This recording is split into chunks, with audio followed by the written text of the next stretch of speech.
The moment you realize, this isn't confidence. This is control. Have you ever met someone who made you feel chosen in one moment, and erased in the next? Not ignored. Not misunderstood.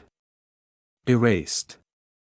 The kind of person who walks into your life like a storm dressed as sunlight. They make you feel seen in a way that is almost intoxicating. They notice things about you other people missed. They say the words you have secretly wanted to hear. They look at you as if you matter. As if you are rare. As if meeting you changed something in them. And then, slowly, almost invisibly, the air changes. You start explaining yourself more than you ever used to. You replay conversations in the shower. You stare at old text messages trying to figure out when the warmth disappeared. You begin apologizing for your tone, your timing, your needs, your memory, your reactions. You feel nervous before seeing their name on your phone. You feel relieved when they are kind again. You feel ashamed that their mood has so much power over your day. And one night, maybe in your kitchen, maybe in your car, maybe lying awake at 2:13 in the morning with your chest tight and your thoughts racing, a terrifying question enters your mind. What if this is not love? What if this is not confidence? What if this is control? That moment is a crack in the illusion. And once that crack appears, you can never fully go back to the fantasy you were living in before. Because now you are no longer just dealing with a difficult person. You are standing inside a pattern. A pattern so subtle at first, so emotionally disorienting, so powerful in the way it rearranges your mind, that by the time you realize what is happening, you may already be doubting the most precious thing you have, your trust in yourself. That is the real danger. Not just that someone hurts you. Not just that someone lies to you. Not just that someone takes more than they give. It is that they slowly teach you to abandon your own instincts while calling it love, loyalty, patience, or understanding. They do not have to lock a door to trap you. Sometimes all they have to do is make you question your reality long enough. And the most unsettling part is this: these people do not always look dangerous. Sometimes they are magnetic. Successful. Funny. Admired. Polished. Sometimes they are the person everyone else loves. They are the charming boss who dominates every room and somehow makes you feel lucky to be chosen and terrified to disappoint them. They are the ex who still knows exactly how to ruin your peace with one message. They are the parent whose approval you have been chasing your whole life without ever admitting it out loud. They are the sibling who can humiliate you at dinner and then smile as if nothing happened. They are the partner who once made you feel like the center of the universe and now makes you feel like you are always one wrong move away from losing everything. And because they can be so charismatic, so persuasive, so convincing in public, you may spend years trying to explain something you cannot fully name. You tell yourself they are just intense. Just wounded. Just stressed. Just complicated. You say maybe they love deeply. Maybe they feel things more strongly than other people. Maybe this is what passion looks like. Maybe relationships are hard. Maybe families are messy. Maybe you are expecting too much. But deep down, beneath all the excuses, your body knows something your mind is still trying to catch up with. Your body knows what it feels like to brace before a text. To go quiet in order to avoid a reaction. To lose your appetite after a conversation. To feel your stomach drop when the room gets cold. To become a version of yourself that is smaller, more careful, less free.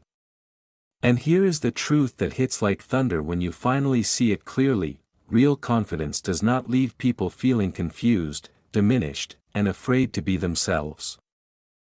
Real confidence does not need to control the emotional temperature of the room. Real confidence does not need to make you feel unstable in order to feel important. Real confidence does not pull you close just to enjoy watching you struggle for breath. Control does. And control can wear beautiful clothes. That is why this conversation matters so much. Because countless people are living in relationships they cannot clearly explain. Relationships that have not broken them completely, but have bent them enough that they no longer recognize themselves. People who are functioning, smiling, showing up to work, taking care of their kids, posting photos, paying bills, laughing at dinner, while privately feeling like they are losing their center one compromise at a time. This is not just about toxic romance. This can happen with a mother, a father, a boss, a coworker, a brother, a daughter-in-law, an ex you have to co-parent with, a person you cannot simply cut out without consequences. That is what makes this so painful. And so real. Because the internet loves simple advice. Just walk away. Just cut them off. Just block them. But life is rarely that clean. Sometimes the person who drains your spirit is tied to your paycheck, your family, your child, your history, your last name, your holidays, your memories, your guilt, your responsibilities. So the real question is not always how to escape overnight. Sometimes the real question is this. How do you take your power back while still standing in the middle of the story? How do you stop shrinking around someone who seems to grow stronger every time you lose your footing? How do you stop explaining yourself to a person who benefits from your confusion? How do you stay compassionate without becoming emotionally available for destruction? And maybe the biggest question of all. How did someone who once made you feel so special become the very person who now makes you feel so small? That is where this story begins. Not with easy answers. Not with labels meant to make you hate someone. Not with revenge. It begins with a quiet, life-changing realization: the behavior you have been trying to understand may not be coming from confidence at all. It may be coming from a much darker place. A place built on fragility, fear, hunger, and an endless need to feel powerful by controlling how other people feel. Once you see that, the whole picture changes. You stop staring at the surface and start noticing the machinery underneath it. You stop worshipping the charm and start studying the pattern. You stop asking, "What is wrong with me?" And you begin asking, "What exactly am I standing inside of?" That shift is everything. Because the day you stop treating control like confidence is the day your mind begins to come home to you. And if this conversation already feels like it is putting words to something you have lived but never fully explained, subscribe to the channel right now. This channel is here to help you see clearly, heal deeply, and take your power back one truth at a time. Your support helps keep these videos coming, and if this kind of content speaks to something real in your life, subscribing is one of the best ways to support the work and make sure you do not miss what comes next. Because what comes next may explain your life in a way no one ever has. In the next part of this story, we are going to uncover something shocking: the person who seems the strongest in the room may actually be the most emotionally fragile. The person who acts superior may be running from something hollow inside themselves. The person who controls everyone else may be driven by a desperate need for something they can never seem to get enough of. And when you understand that, everything changes. The way you see them changes. The way you see yourself changes. The way you fight for your peace changes. So before we go further, I want to ask you a quick question. Which of these feels more familiar to you? A. You often leave interactions with a certain person feeling confused, guilty, or like you need to explain yourself more. B. You often feel pulled in by someone's charm or intensity, then shocked by how cold or controlling they become later. Comment A or B below. I really want to know which one hits closer to home for you, because your answer says a lot about where you are in this journey, and it may help someone else reading the comments realize they are not alone.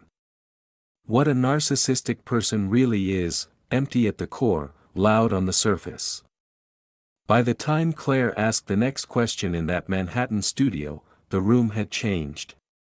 Not because the lights were brighter, or because the microphones had picked up some dramatic confession, but because the conversation had crossed an invisible line.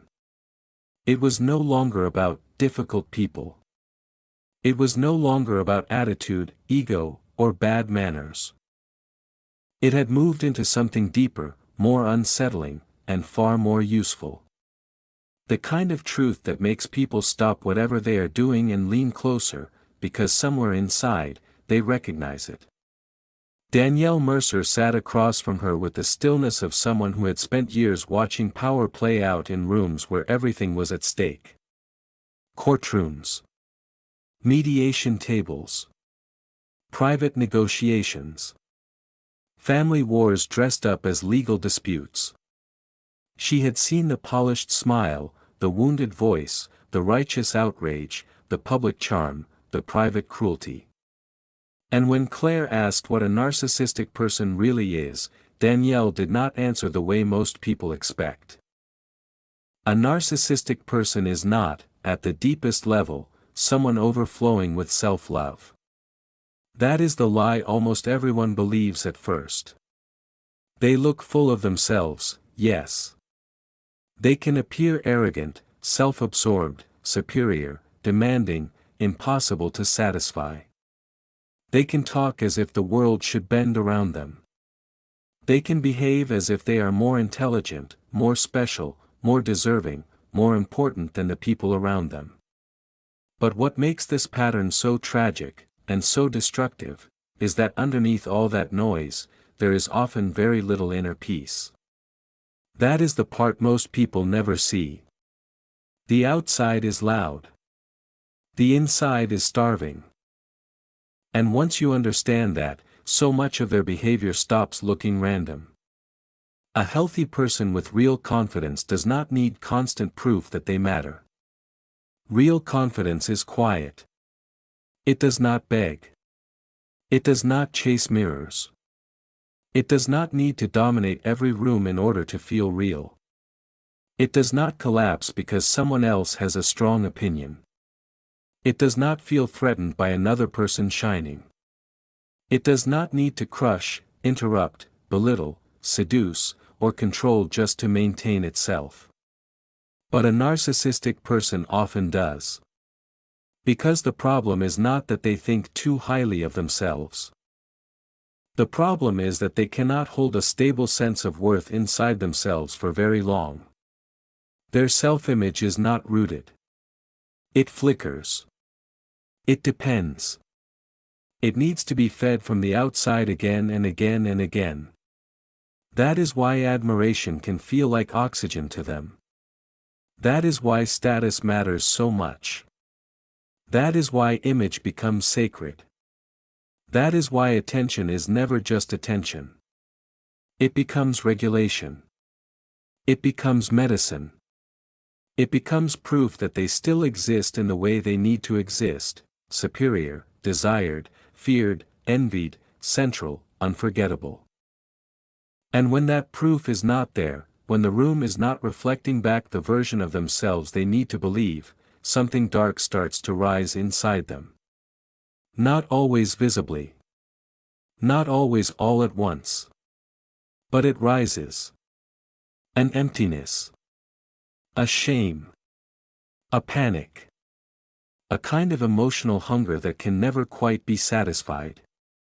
That hunger is the engine. It explains why some people seem to have everything and still behave as if they are one slide away from collapse.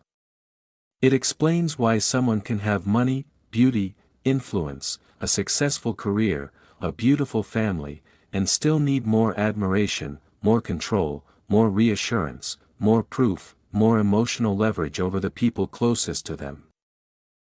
Because what they are trying to fill is not a practical lack. It is an internal void. And nothing external can permanently solve an internal void. Not applause. Not a bigger house. Not a more attractive partner. Not a better title. Not being the smartest person at the table.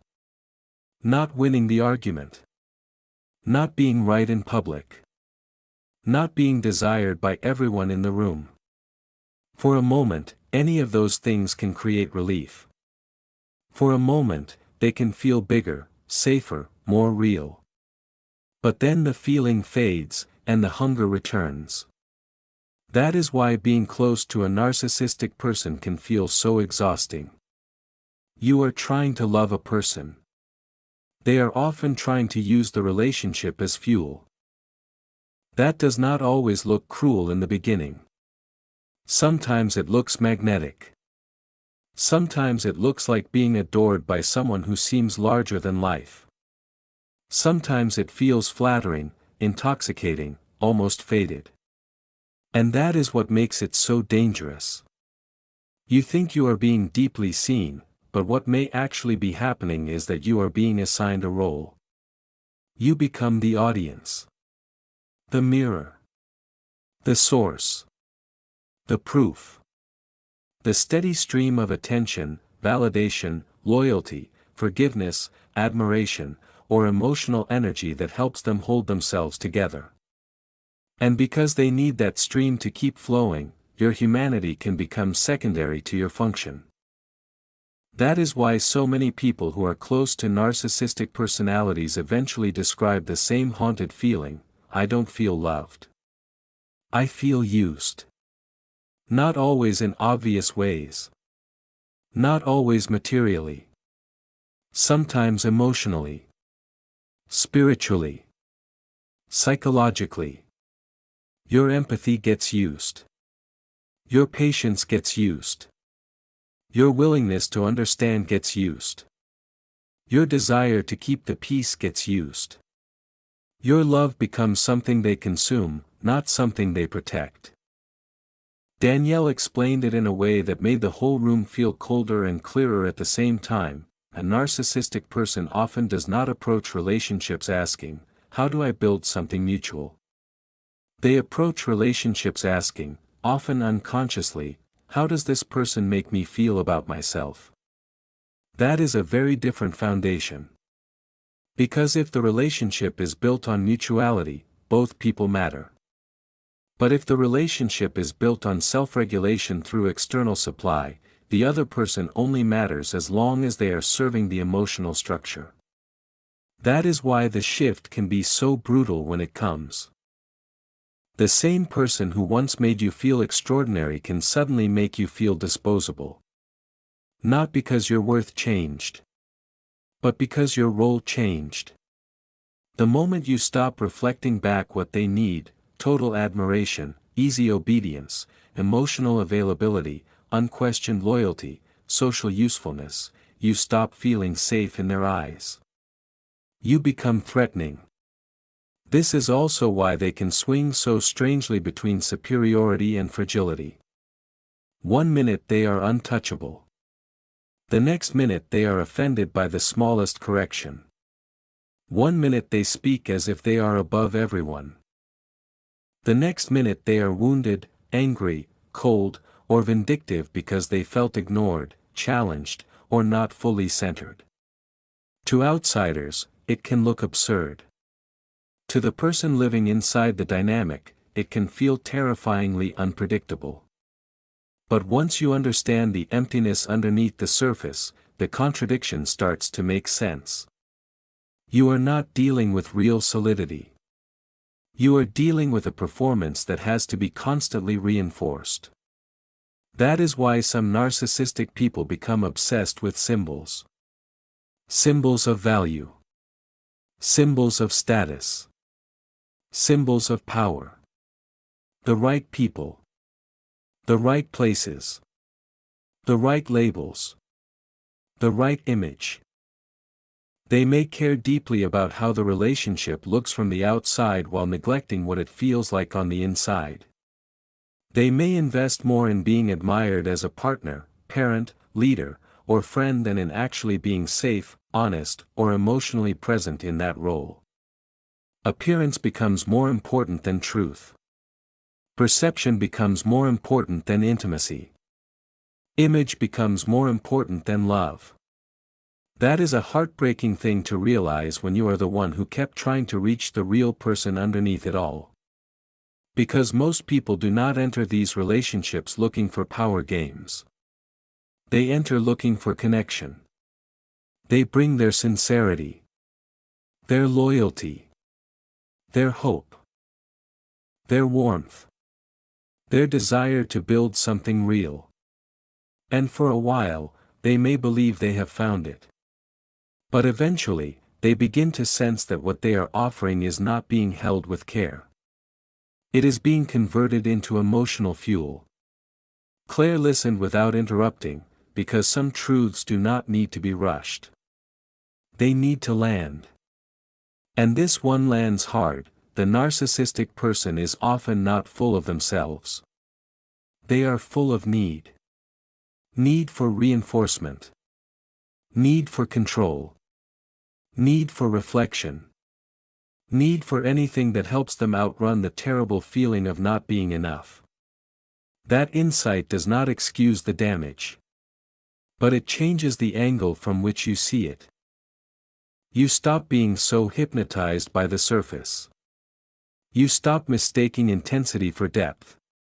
You stop assuming that their treatment of you must mean something definitive about your value. It does not. It may mean they are hungry. It may mean they are ashamed. It may mean they are defending against inner collapse. It may mean they do not know how to relate without extracting. But it does not mean you are small. And that may be one of the most healing truths of all.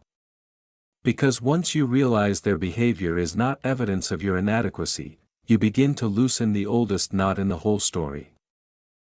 The knot that says, if only I were better, calmer, wiser, more loving, less sensitive, more patient, they would finally treat me well. No. You could be extraordinary, and still be used by someone who sees people as instruments for self-stabilization. In fact, sometimes the more light you carry, the more useful you become to someone who has none of their own.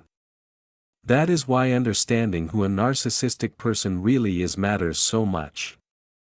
Not so you can become cynical. Not so you can hate them. But so you can finally stop handing your self-worth to someone who was never capable of holding it with reverence. And once that truth sinks in, the next question becomes unavoidable: how does a person become this way? How it begins, the childhood roots of emotional distortion. Claire did not rush the next question. In that Manhattan studio, the silence between her and Danielle had become its own kind of language.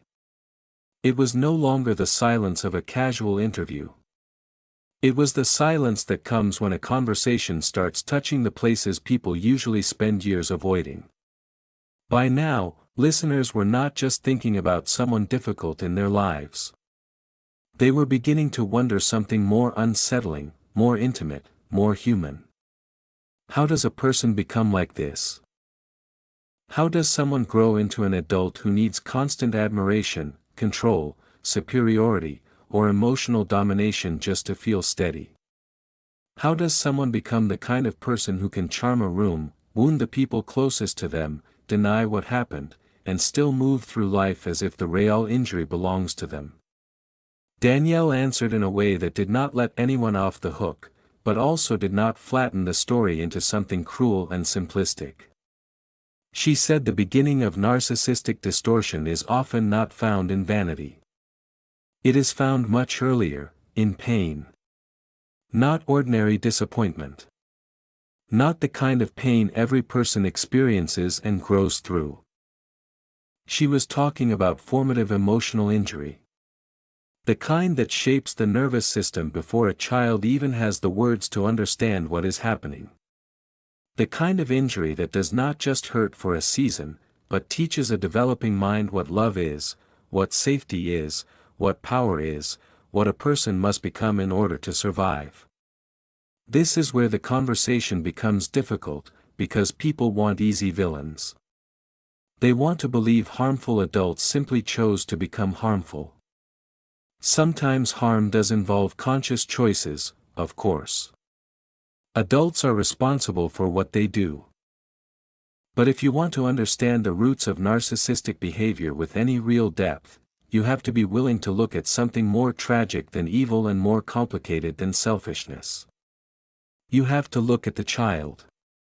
Some children grow up in homes where love is steady, where mistakes do not threaten belonging, where emotions can be expressed without humiliation, where the child learns, over time, that they are allowed to be imperfect and still remain safe, loved, and real.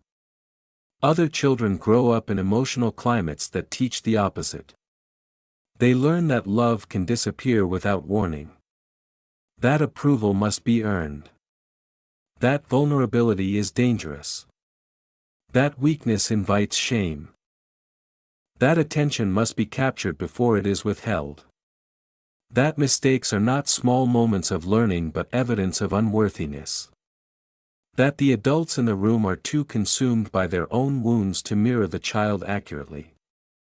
And when that happens over and over, something profound begins to shift inside the child's emotional world. A child does not experience life as a theory. A child experiences it as atmosphere, as tone, as tension in the walls, as the look on a parent's face, as the distance in a voice, as what happens when they cry, as whether they are comforted when afraid or mocked for needing comfort, as whether achievement brings temporary warmth or whether nothing is ever enough, as whether the adults around them feel stable and protective, or unpredictable and emotionally consuming.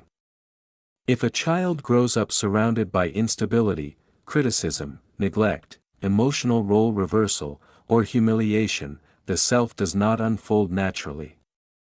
It adapts. That is the word Danielle kept returning to in spirit, even when she did not say it directly. Adaptation. Not healing. Not maturity. Adaptation.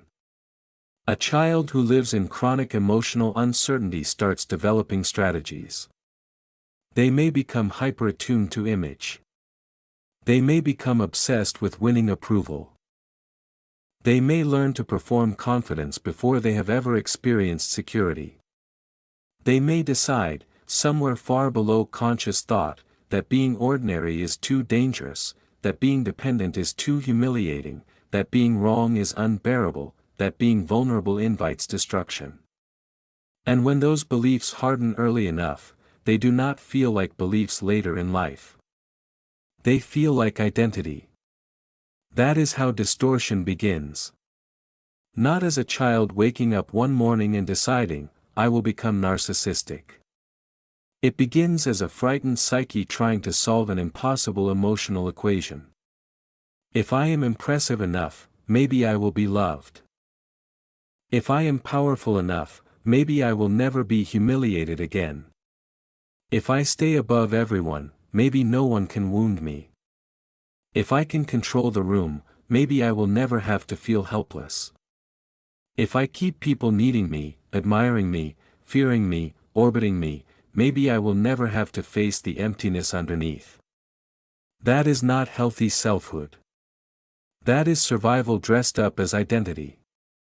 Claire listened with the kind of stillness that comes when something is not only intellectually true, but emotionally devastating.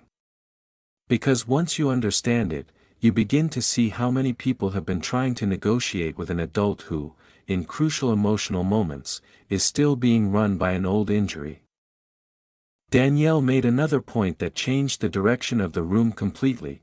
The tragedy of this pattern is that the reasoning part of a person can continue to develop while the emotional world remains deeply immature. That is why someone can be brilliant in business, persuasive in public, polished in conversation, and still become irrational, punishing, or cruel when emotionally triggered. Their intelligence may be adult.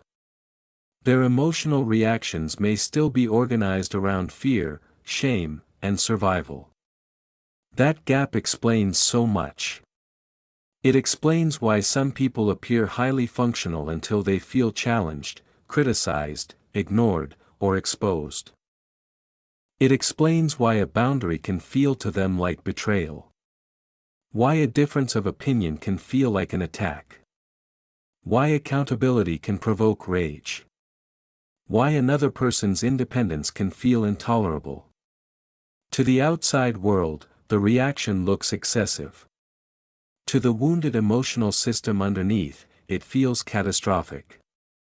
This does not mean every person with childhood trauma becomes narcissistic. Far from it. Many wounded children grow into deeply compassionate adults precisely because they know what pain feels like. Trauma does not automatically create narcissism. But when trauma combines with shame, distorted attachment, emotional neglect, or a home where image matters more than truth, a child may build a false self strong enough to impress others and fragile enough to collapse without constant external reinforcement. That false self becomes a kind of armor. And armor can be very convincing from a distance. This is one of the most heartbreaking things about narcissistic development. The child who needed protection never truly learns how to be held from within. So instead of developing stable worth, they build defenses. Grandiosity. Control. Performance. Emotional extraction. Perfectionism. Entitlement. Superiority.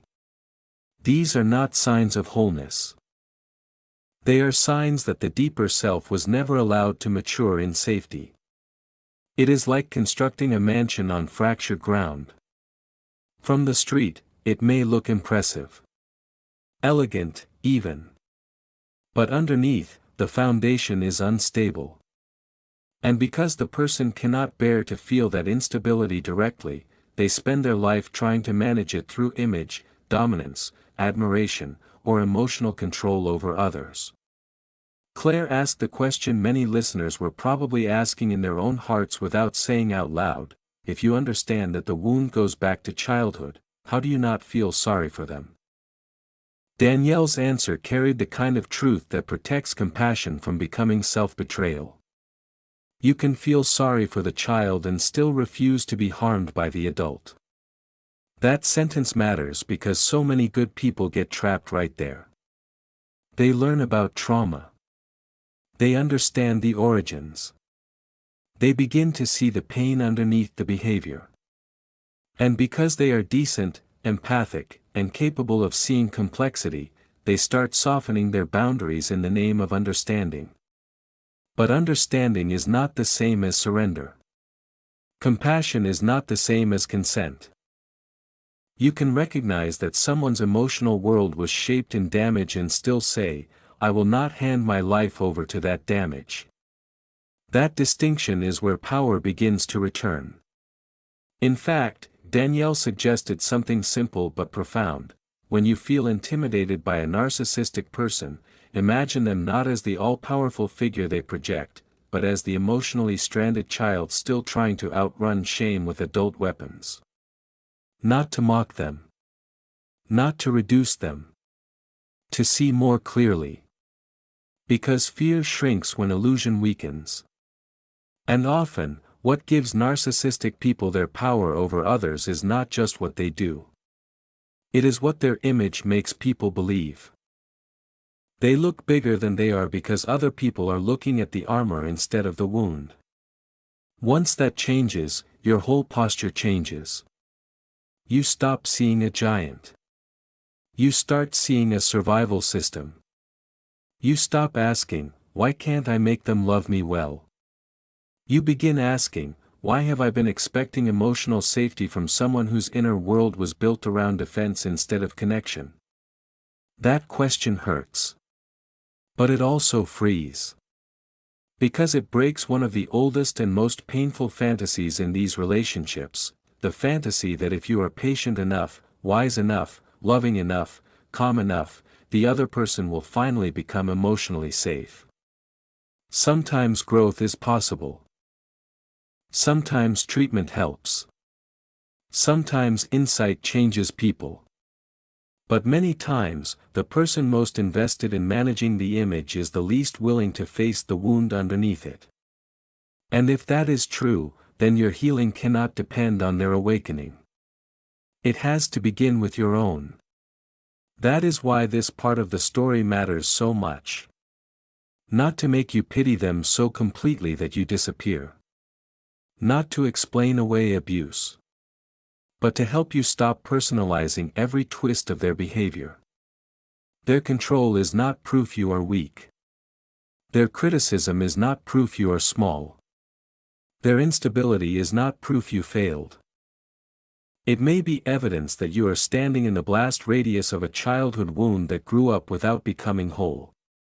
And once you understand that, another layer of the puzzle becomes easier to face. Because if this distortion began in childhood, and if it survives through adaptation, then it makes sense that it would not look the same in every person. Some people wear it loudly. Some wear it quietly. And some wear it like a weapon. The three faces of narcissism, the obvious one, the quiet one, and the dangerous one. Claire let the next question arrive slowly, because by now the conversation in that Manhattan studio had moved beyond information. It had become recognition.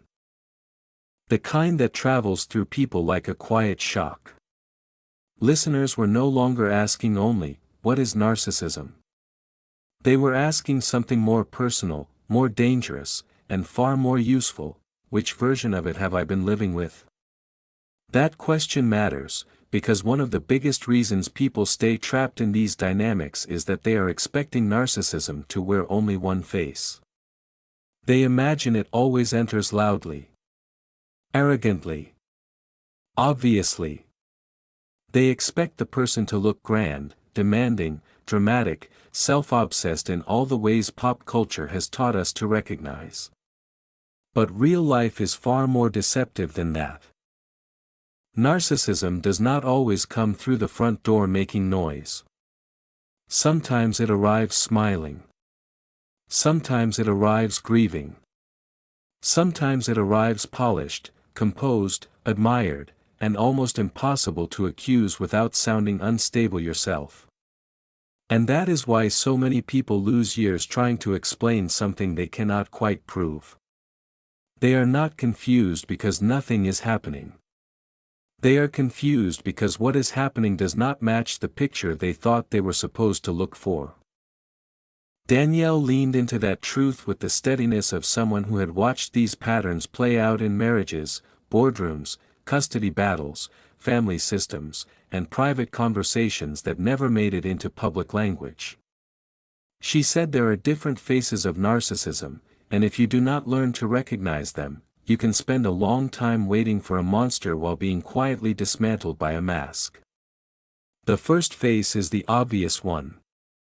This is the version most people spot fastest because it is the least interested in hiding. This person often fills the room before they have earned the right to. Their energy announces itself. Their confidence seems immediate, oversized, even dazzling at first. They may be charismatic, polished, persuasive, successful, socially skilled, and highly invested in being seen as exceptional. They do not just want to participate in life. They want to dominate the emotional center of it. This is the person who somehow turns every conversation back to themselves. The one who speaks as if their preferences are more important, their experiences are more meaningful, and their needs are more urgent than everyone else's.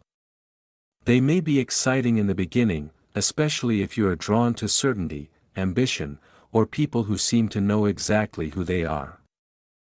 They can feel magnetic because they radiate force. But force is not the same thing as groundedness. Very often, what looks like confidence is simply volume covering fragility. The obvious narcissist tends to need admiration in a way that is almost visible. If they are not being praised, chosen, obeyed, noticed, or centered, something starts to fray.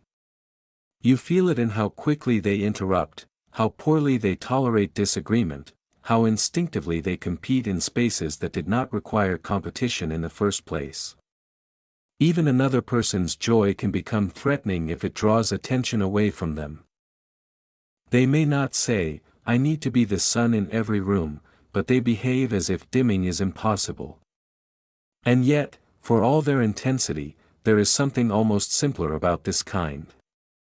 The obvious narcissist leaves a trail you can eventually name. Exhaustion. One-sidedness. Grandiosity. Emotional cost. You may not understand it right away, but over time the pattern grows harder to deny. The room bends toward them too often. Your energy disappears into managing them too often. Your worth rises and falls with their approval too often. The evidence accumulates. But then there is the second face, and this is the one that breaks people open in a quieter way. This is the quiet narcissist, the hidden one, the person who rarely looks like the stereotype and therefore often does more psychological damage before anyone understands what is happening. Claire knew this face well, not necessarily through one person, but through the shape of stories she had heard over and over from people who kept saying the same haunted sentence in different words: "No one else sees what I see." That is the signature wound of the quiet narcissist. They often injure in ways that are deniable. They may not be openly domineering. They may not need to be the loudest. They may come wrapped in grace, sensitivity, humility, thoughtfulness, spiritual language, or the carefully protected image of being endlessly considerate. They may be the nicest person at the table, the one everyone trusts first, the one who sends the kind text, remembers the birthdays, looks composed in conflict, and knows exactly how to appear reasonable while making someone else feel unreasonable. Close to them, however, reality starts to distort. Not with one huge event that you can point to cleanly, but through 1,000 subtle moments that make you feel smaller without leaving fingerprints. A question that is really an accusation. A compliment that leaves a sting. A story told in a way that quietly rewrites your role in it. A concerned tone used to plant suspicion about you in someone else's mind. A softness that conceals contempt. A pause, a look, a careful omission, a phrase that makes you sound unstable if you object to it. The quiet narcissist is often deeply invested in moral camouflage. They hide inside goodness. Or woundedness. Or helpfulness. Or sacrifice. They may present as the one who is always trying, always giving, always suffering, always misunderstood. And because most people are wired to trust what looks gentle, this person can become almost untouchable socially. If you react to them, you may look harsh. If you defend yourself, you may look dramatic. If you try to explain the pattern, people may say you are imagining things because they can only see the curated version, not the private impact.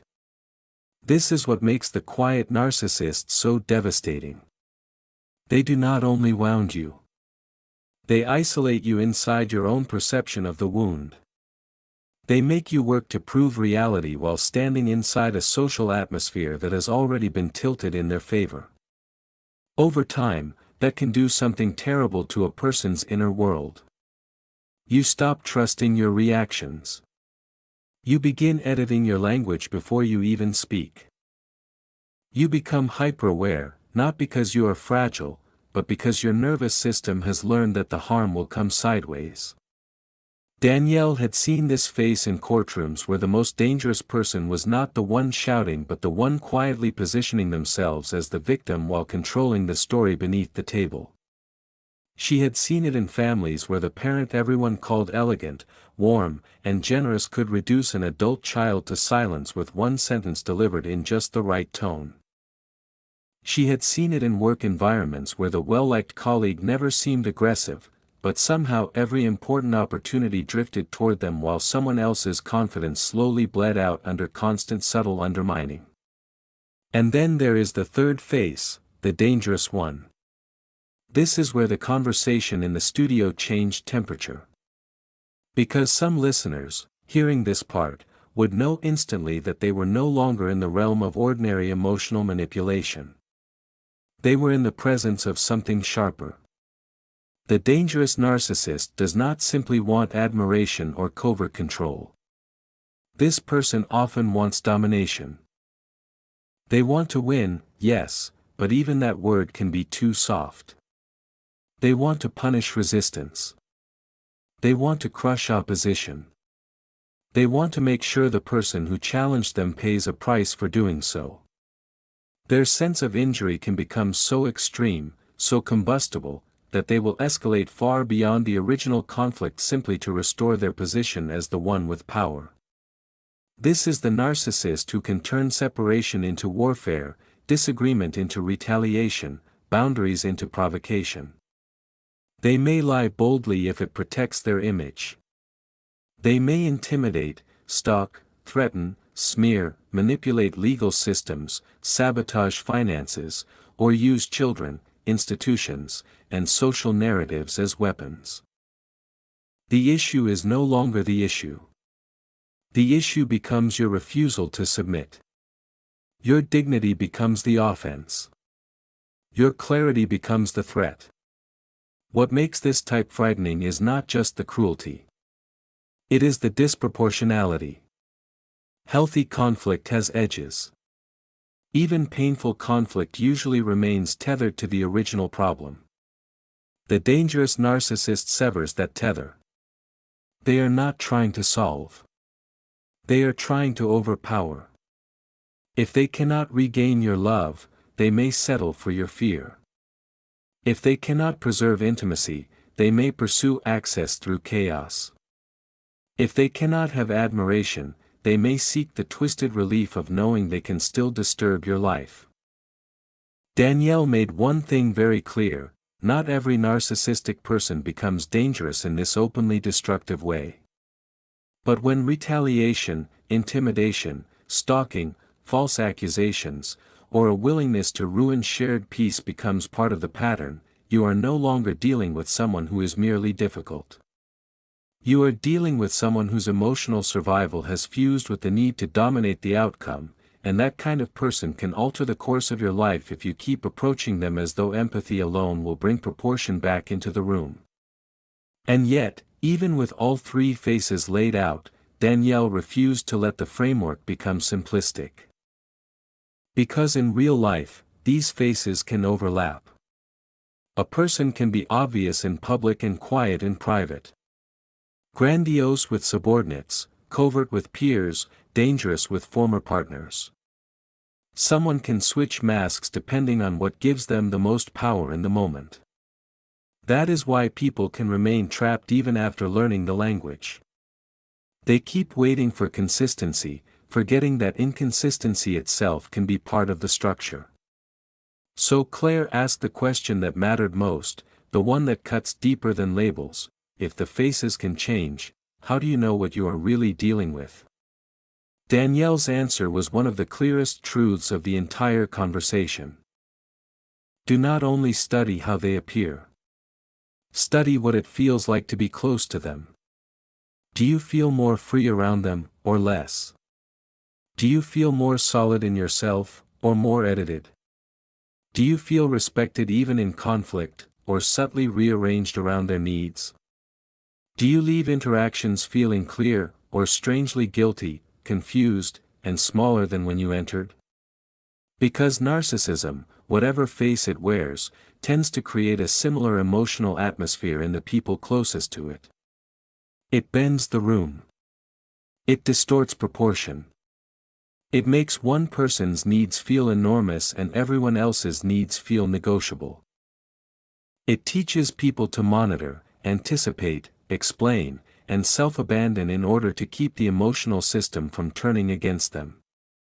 That is why so many survivors eventually say the same thing in different forms: I didn't realize how much of myself I was giving up until I stepped back. Not because the narcissist looked identical to every other narcissist, but because the impact carried the same signature. The same shrinking. The same confusion. The same pressure to orbit someone else's reality. Claire sat quietly after that, because there are some truths you do not interrupt. You let them settle. You let the listener feel the weight of them. You let the person at home recognize the face they have been unable to name. Maybe the obvious one. Maybe the quiet one. Maybe the dangerous one.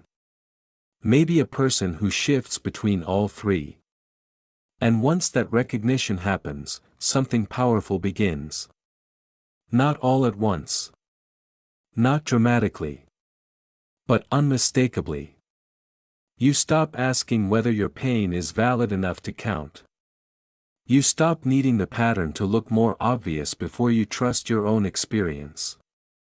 You stop waiting for the perfect evidence that will finally permit you to take your own reality seriously. That is when confusion starts becoming discernment. And discernment is not coldness.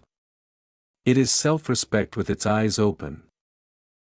Because the moment you stop judging people only by their presentation and start judging them by their impact, you become far harder to fool. You begin to notice not just who they are on the surface, but what happens to your spirit in their presence. And that is where the next truth begins to rise. If different faces can produce such a similar kind of damage, then the real question is not only who they are. The real question is why people get pulled in so deeply, stay so long, and doubt themselves so completely once they are inside the cycle. The trap: why you get hooked, stay hooked, and start doubting yourself. By the time Claire asked this question in the Manhattan studio, the conversation had already done something rare. It had made people feel seen without yet asking them to admit the full truth.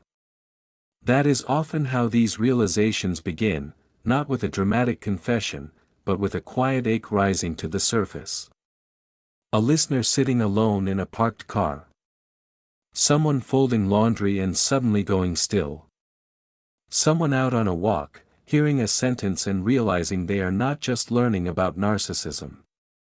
They are hearing the architecture of their own pain described out loud for the first time. And the next question was the one that lives beneath so much private shame. Why do people get hooked so deeply? Why do they stay? Why do they start doubting themselves so completely? Because this is the part many people never say out loud, even to their closest friends: the relationship did not just hurt them. It changed the way they related to their own mind. It made them feel less certain, less grounded, less fluent in themselves. And for strong, intelligent, self-aware people, that can be one of the most humiliating experiences of all. Not the loss of the relationship, but the loss of self-trust. Danielle answered with the kind of clarity that makes shame loosen its grip. People do not get trapped because they are weak. They get trapped because these dynamics are built to be compelling. That distinction matters. Because far too many people carry the private insult of believing they should have known better. They think intelligence should have protected them. Success should have protected them. Age should have protected them. Experience should have protected them. And when it does not, they turn their pain into self-contempt. They call themselves naive, foolish, too emotional, too needy, too forgiving, too blind. But narcissistic dynamics do not usually begin with something that feels obviously dangerous. They begin with something that feels meaningful. That is the first reason people get hooked. They do not enter a trap thinking, "This feels unsafe." They enter thinking, this feels important. It may feel like chemistry. Relief. Recognition. Intensity. It may feel like being deeply chosen by someone who seems to understand them in a way that cuts through ordinary surface life. It may feel like finally being appreciated by a boss who seems to recognize their talent. It may feel like being welcomed into a family with warmth that feels almost cinematic. It may feel like being singled out, lifted up, emotionally seen. And if a person has been lonely, grieving, overworked, unseen, or quietly starving for connection, that early intensity can land like water on dry ground. That does not make them foolish. It makes them human. Claire knew this was the part people most needed to hear, because one of the cruelest things about these dynamics is that they often attach themselves to something beautiful in the target. Their hope. Their sincerity. Their loyalty. Their capacity to see good in people. Their willingness to believe in potential. Their instinct to repair rather than discard. These are not defects. They are strengths. But in the wrong dynamic, those very strengths can become openings. Danielle explained that the trap does not tighten all at once. It deepens through rhythm. First there is connection. Then there is confusion. Then there is the beginning of self-doubt. And once self-doubt enters the room, the relationship starts changing shape inside the person's nervous system. Because now they are no longer just experiencing the other person. They are beginning to experience themselves differently in response to the other person. That is where the real trap begins. A healthy relationship, even when imperfect, tends to make you feel more like yourself over time. More at ease. More honest. More settled in your own skin. But a narcissistic dynamic often does the opposite. It draws you in, then slowly turns your attention away from your own center and toward a constant management of the other person's reactions. You begin reading moods. Tracking shifts. Anticipating disappointment. Editing your words. Replaying conversations. Testing your memory against theirs. Wondering whether that look meant something. Wondering whether you pushed too hard. Wondering whether your basic needs are becoming too much. At first, these adjustments seem small. Reasonable, even. This is how people lose themselves without noticing. Not all at once. By inches. By tone changes. By withheld warmth. By emotional reversals. By one more apology. By one more effort to get back to how good it felt in the beginning. And this is where Danielle introduced one of the most important truths of the entire conversation: unpredictable affection is one of the strongest hooks in human psychology. If someone were cold from the start, you would recognize the danger sooner. If they were consistently warm, you would feel secure. But when warmth arrives intensely, disappears, returns unexpectedly, and then disappears again, the brain locks on. It becomes vigilant. It starts chasing the return of the good version. The inconsistency itself becomes consuming. This is why people do not just stay because they love the person. Often, they stay because they are trying to recover the feeling they had at the beginning. That early version becomes emotionally sacred. They keep thinking, that was real. That was who they truly are. If I can just find the right way to reach them again, maybe we can get back there. And because the warmth does return sometimes, just enough, just strategically enough, just unpredictably enough, the hope never fully dies. That is what makes the cycle so powerful. Not constant pain. Intermittent relief. A kind text after a cruel week. A good dinner after emotional distance. A moment of softness after blame. Praise after criticism. Closeness after withdrawal. These moments do not repair the damage. They deepen the bond. Because now the person is not only hurt. They are relieved. And relief after distress can feel so powerful that it gets mistaken for love. Claire sat with that carefully, because she knew how many listeners had been living inside that exact confusion. They were not just longing for affection. They were becoming dependent on relief from instability. And once the body begins organizing around that relief, the relationship becomes more than emotional. It becomes physiological. You start feeling it in your chest before you can explain it in words. Your body reacts before your logic catches up. A text can change your breathing. A silence can hijack your concentration. A slight tone shift can ruin an afternoon. A name on a screen can make your stomach tighten. And because this reaction feels so immediate and so intense, people often make the mistake of calling it deep love. Sometimes it is not deep love. Sometimes it is deep conditioning. That realization can be painful, but it is also deeply liberating.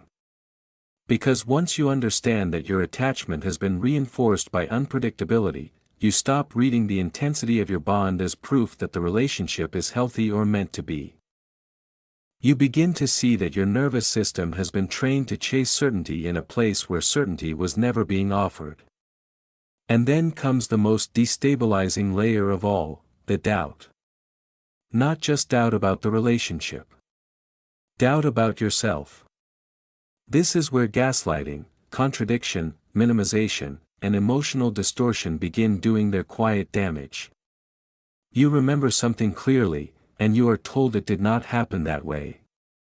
You react to something painful, and you are told you are too sensitive. You ask for consistency, and you are framed as controlling. You notice the shift, and they act as though the shift is your invention. Over time, something sacred begins to erode. Your trust in your own perception. This is why people in these dynamics often look functional on the outside while privately feeling like they are unraveling. They are still going to work. Taking care of children. Meeting deadlines. Smiling at dinner. But inside, they are increasingly cut off from the most stabilizing force a person can have, confidence in their own reality. And once that starts going, almost everything becomes harder. You become easier to manipulate because you no longer fully believe yourself. You become easier to keep because you are busy arguing with your own instincts. You become easier to confuse because confusion has become familiar. Danielle put it simply, the trap becomes complete when the person stops asking, "What is happening here?" and starts asking, "What is wrong with me?" That is the pivot. That is where harm becomes identity. And it is one of the saddest turns in the whole cycle, because the person who was originally trying to love, understand, build, and stay connected is now carrying the burden of explaining the entire dysfunction through their own supposed inadequacy. Maybe I am too much. Maybe I need too much. Maybe I expect too much. Maybe I am impossible to please. Maybe I caused this. No. That voice is not wisdom. It is what happens when your inner compass has been repeatedly knocked off center. Claire did not interrupt, because the truth needed space to land. People do not remain in these dynamics simply because they cannot leave. Often, they remain because the relationship has become intertwined with their hope, their chemistry, their fear, their relief, their confusion, their conditioning, and their damaged trust in themselves. They are not just attached to the person. They are attached to the possibility of recovering themselves through the person who destabilized them. And that is why walking away, or even just seeing clearly, can feel so emotionally violent at first. It is not merely the loss of someone. It is the collapse of an internal story. The story that says if you try harder, love better, stay calmer, become wiser, sacrifice more, one day the relationship will turn back into something safe. For many people, the deepest heartbreak is not losing the person. It is losing the fantasy that the pain ever had a loving explanation. But that heartbreak can also become the beginning of freedom. Because once you understand why you got hooked, why you stayed hooked, and why you started doubting yourself, you can begin replacing shame with language. And language matters. It gives structure to suffering. It turns private chaos into something visible. It helps a person stop saying, "I must be crazy," and start saying, "I have been living inside a pattern." And once you can name the pattern, something begins to shift. You stop worshiping intensity. You stop mistaking confusion for complexity. You stop treating self-abandonment as proof of love. And slowly, painfully, beautifully, you begin to ask a better question. Not how do I get the good version back? But what kind of cycle have I actually been standing inside all along? The three phases of the relationship cycle: love bombing, devaluing, discard. There is a reason this phase of the conversation had to come after everything else. Because before you understand the cycle, you still think you are living inside a series of separate moments. A beautiful beginning. A painful misunderstanding. A rough patch. A cold season. A fight. A comeback. A disappointment. Another try. Another explanation. Another apology. Another collapse. But once Danielle began laying it out for Claire in that Manhattan studio, the scattered pieces started forming a shape. And for many listeners, that shape was almost unbearable to see. Not because it was unfamiliar. Because it was too familiar. What they had been calling chemistry, confusion, heartbreak, loyalty, hope, or unfinished business was, in many cases, not random at all. It was a cycle. A repeating emotional structure. A pattern with phases. And once you see those phases clearly, you can never fully unsee them again. That is both the painful part and the liberating part. Because the cycle often begins in beauty. Not ordinary beauty. Emotional beauty. The kind that reaches into the loneliest places in a person and makes them feel illuminated. Love bombing is not just about compliments or intensity. It is about emotional acceleration. It is the feeling that something extraordinary has just entered your life and chosen you specifically. It is the sensation of becoming the center of a story that suddenly feels larger, brighter, and more meaningful than the one you were living before. That is why it is so powerful. It does not merely flatter you. It rearranges your emotional world. When a person is being love-bombed, they often do not feel manipulated. They feel discovered. They feel seen with unusual precision. The narcissistic person seems to notice exactly what matters to them, exactly what they long for, exactly what they have been missing. It can feel like deep compatibility, rare emotional recognition, almost spiritual alignment. In romance, it may sound like, "I've never felt this way before, you're different from anyone I've ever known, I feel like I've known you forever, where have you been all my life?" In family systems, it may look like a sudden flood of approval, closeness, favoritism, or inclusion. In business, it may appear as rapid trust, exaggerated belief, exciting promises, or the intoxicating feeling of being chosen for something exceptional. And because the emotional experience feels so vivid, people rarely pause to ask the question that would protect them most: why is this moving so fast? Speed matters. Danielle said that carefully, because speed is often the first hidden clue.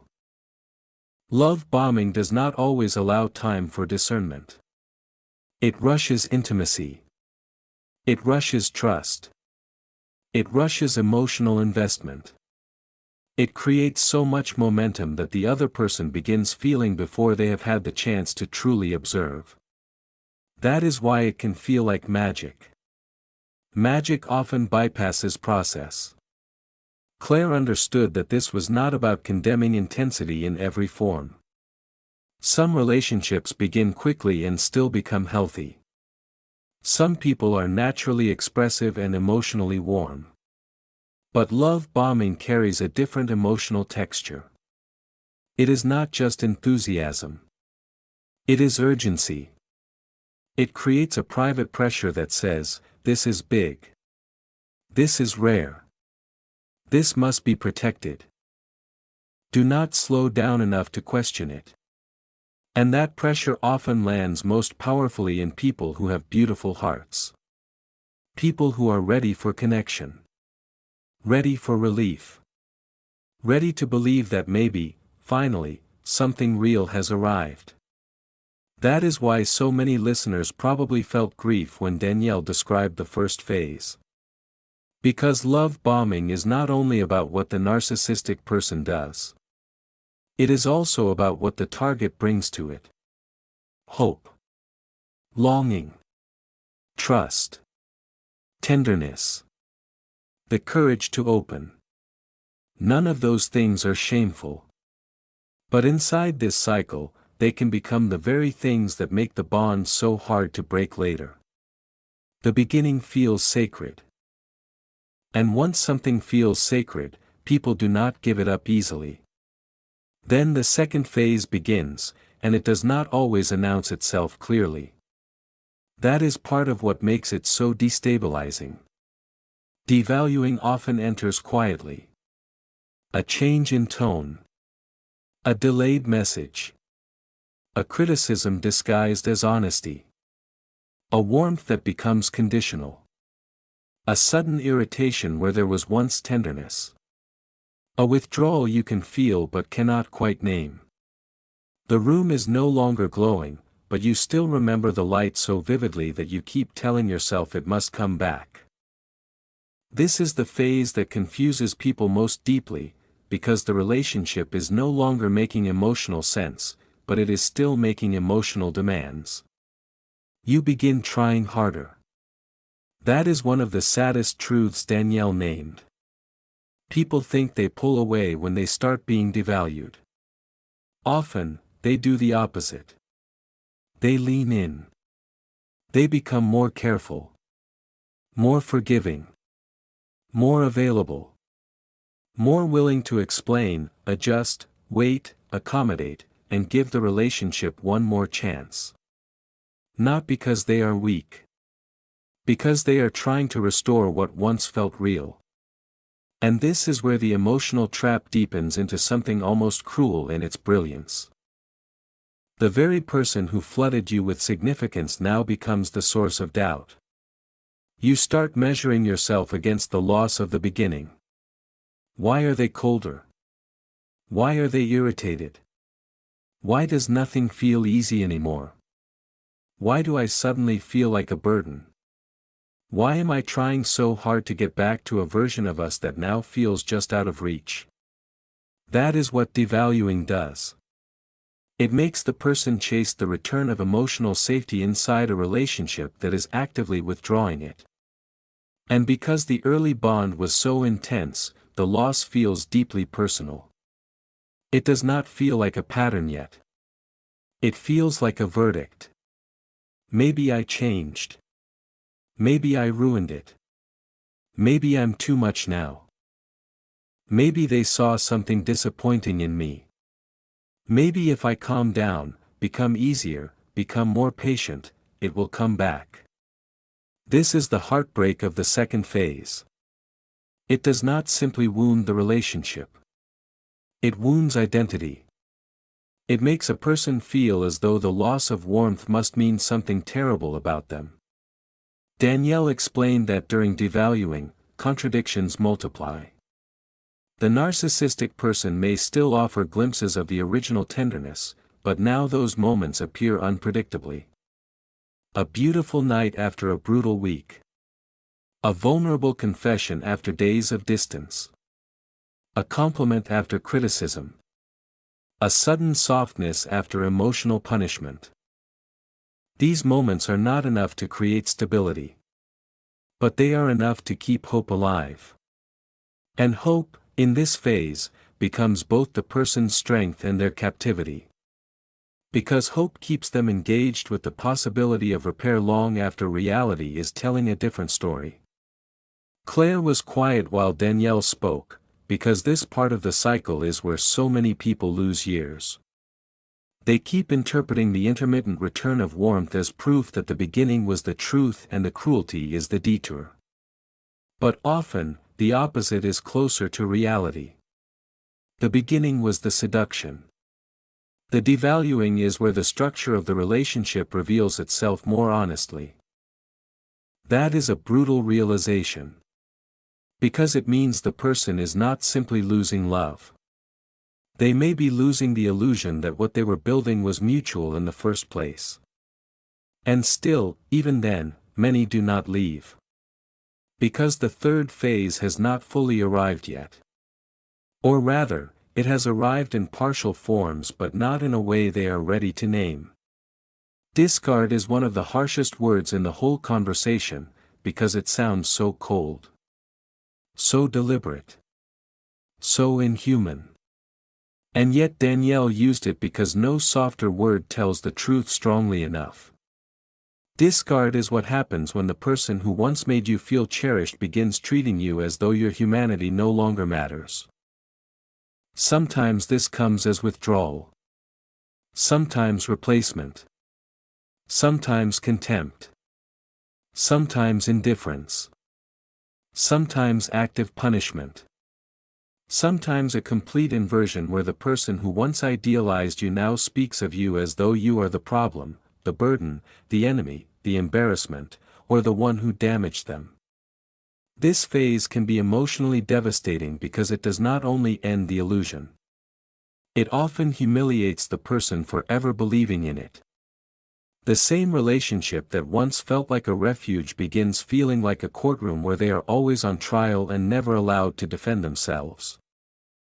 The same person who once seemed unable to get enough of them now seems emotionally nourished by distance, cruelty, or public rewriting of the story. And because the change can be so severe, the one being discarded often does not just feel abandoned. They feel erased. That word matters. Erased. As though the version of them that was once adored has been deleted and replaced by a version that exists only to carry blame. This is where smear campaigns often begin. Not always loudly at first. Sometimes quietly, almost elegantly. The narcissistic person starts laying emotional groundwork. They position themselves as misunderstood, wounded, patient, long-suffering. They begin telling a story in which they are the stable one, the generous one, the one who tried. The other person becomes difficult, unstable, ungrateful, impossible, dramatic, cruel, controlling, too sensitive, too demanding, mentally unwell, or somehow responsible for the deterioration of the entire relationship. Danielle had seen this countless times, especially in legal disputes and family breakups. By the time the person being discarded realizes what is happening, the narrative may already be circulating. That is what makes this phase so violating. It is not just private rejection. It is often public distortion. And still, even here, the cycle has one more cruel twist. Discard is not always final. Sometimes the narcissistic person returns. Not because they have transformed. Because they have sensed the loss of supply. They feel the distance. The slipping control. The threat of your independence. The possibility that you may actually leave the emotional system they built around themselves. And suddenly, the person who seemed done may reappear with warmth, apologies, vulnerability, promises, insight, tears, nostalgia, or a revived version of the same emotional intensity that created the original bond. This is why people get trapped for so long. They mistake re-engagement for change. They think, there it is. That's the person I knew. That's the person I fell in love with. That's the real one. But Danielle's point in that studio was devastatingly clear: the return is not always proof of love. Often it is proof of cycle. What returns is not necessarily wholeness. It is access. It is attachment. It is the emotional reopening of a door that was starting to close. That does not mean the returning warmth feels fake. It may feel overwhelmingly real in the moment. The body may respond instantly. Relief may flood in. Grief may soften. Hope may rise like sunlight after a storm. But feelings alone cannot tell you whether a pattern has ended. Patterns end when structures change. Accountability changes. Reciprocity changes. Time confirms consistency. Without that, the cycle is simply looping. Claire understood that this was the part listeners most needed to hear slowly. Because when you are inside the cycle, each phase feels like a personal event. The beginning feels like destiny. The middle feels like your fault. The end feels like punishment. The return feels like redemption. But when you step back, a more painful and more liberating truth becomes visible. It is not a love story with a few difficult chapters. It is a system. Love bombing pulls you in. Devaluing destabilizes you. Discard breaks your sense of security and self-worth. And if the cycle restarts, the bond often gets even stronger, because now you are not only attached to the person. You are attached to the emotional relief of being pulled back from abandonment. That is where trauma bonding deepens. Not merely in the pain, but in the alternating pain and rescue. The same person becomes the source of injury and the source of temporary soothing. The nervous system begins orienting toward them not because they are safe, but because they control access to relief. That is why these relationships can feel impossible to explain from the outside. Observers see the cruelty and ask why the person stays. They do not understand that the person is not only trying to keep a relationship. They are trying to regulate the emotional chaos the relationship itself has created. And that is why recognizing the cycle matters so much. Because recognition interrupts enchantment. It does not erase love overnight. It does not remove grief. It does not immediately free the body from its conditioning. But it gives the mind something precious, a map. Without the map, every twist feels personal and confusing. With the map, the same twists begin to look patterned. Without the map, you keep asking, what happened this time? With the map, you begin asking, where am I in the cycle? That question can save years. It can save a nervous system. It can save a future. Because once you start seeing the phases clearly, you stop negotiating with each moment as though it were new. You stop treating the latest apology as if it appeared in a vacuum. You stop reading every return of warmth as evidence that the story has fundamentally changed. You begin placing each experience in context. And context is powerful, because context restores memory, and memory restores self-trust. You start remembering that the beginning was not only beautiful. It was fast. That the middle was not only confusing. It was diminishing. That the ending was not only painful. It was revealing.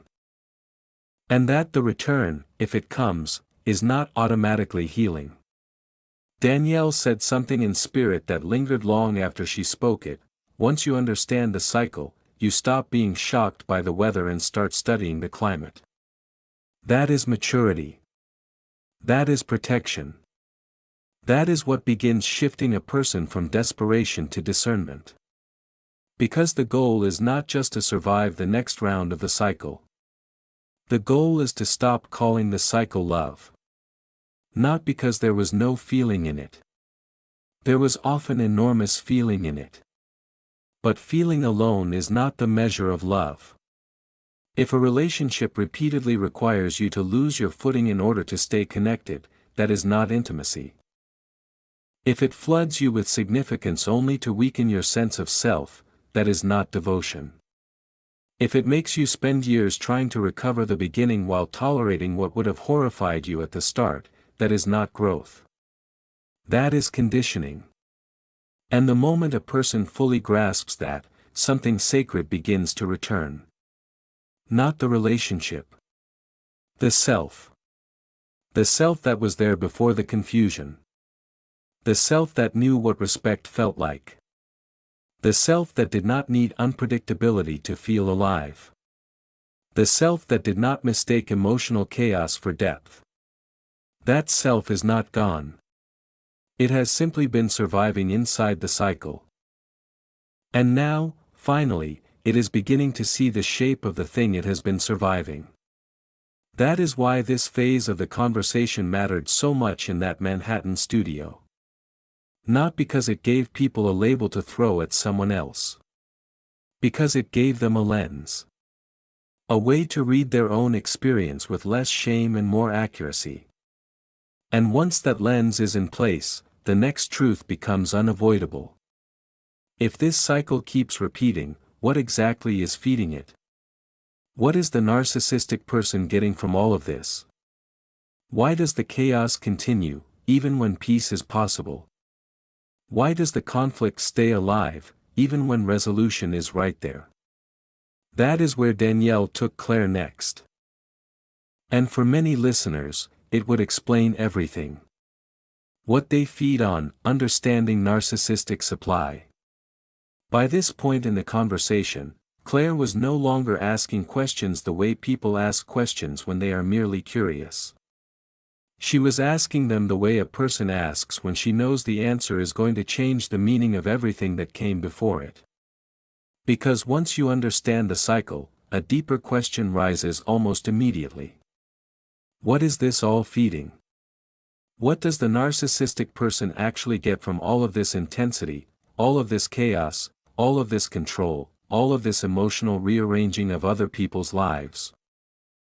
Why do they keep doing it, even when peace is possible? Why does conflict seem to stay alive long after any reasonable person would want it to end? In the Manhattan studio, Danielle answered with a phrase that sounds simple at first, but once you understand it, it becomes almost impossible to unsee. She said that narcissistic people feed on supply. Not love in the mature sense. Not intimacy in the mutual sense. Supply. And the reason that word matters is because it explains what so many people feel but cannot quite name. They know the relationship is not balanced. They know something is being taken from them. They know the connection does not feel like two whole people meeting in honesty and reciprocity. It feels like one person is somehow being emotionally consumed. That feeling is often accurate. Narcissistic supply is anything that helps the narcissistic person regulate their unstable sense of self. Anything that makes them feel more important, more admired, more powerful, more desired, more central, more in control, more superior, more protected from their own inner emptiness can become supply. Attention can become supply. Praise can become supply. Fear can become supply. Status can become supply. Being envied can become supply. So can being chased, being obeyed, being needed, being forgiven, being the victim, being the hero, being the one everyone else has to emotionally revolve around. That is why so many of their behaviors seem irrational if you are still looking at them through the lens of healthy relationship logic. A healthy person seeks resolution because resolution protects connection. A narcissistic person may avoid resolution if unresolved tension is still feeding them. That is the difference. Claire sat with that because it changes the whole emotional map. It means that the conflict may not be a detour from what they want. In some cases, conflict is part of what they want.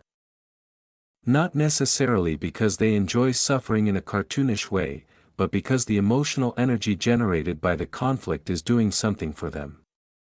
It is making them feel central, potent, relevant, strong, in control of the room, in control of your attention, in control of your nervous system. And once you realize that, so many painful experiences begin to rearrange themselves into coherence. You understand why a simple disagreement can turn into a 3-day emotional siege. You understand why some people seem calmer in crisis than in peace. You understand why your exhaustion never seems to move them the way it would move a loving, emotionally stable person. Because your exhaustion may still be proof that they matter enough to affect you. And for someone who depends on supply, that can be rewarding in a way that is difficult for healthy people to comprehend. Danielle explained that not all supply looks the same. Some forms are glamorous. Others are much uglier. But both are deeply revealing. There is one kind of supply that comes from image. This is the part many people can see more easily once they know to look for it.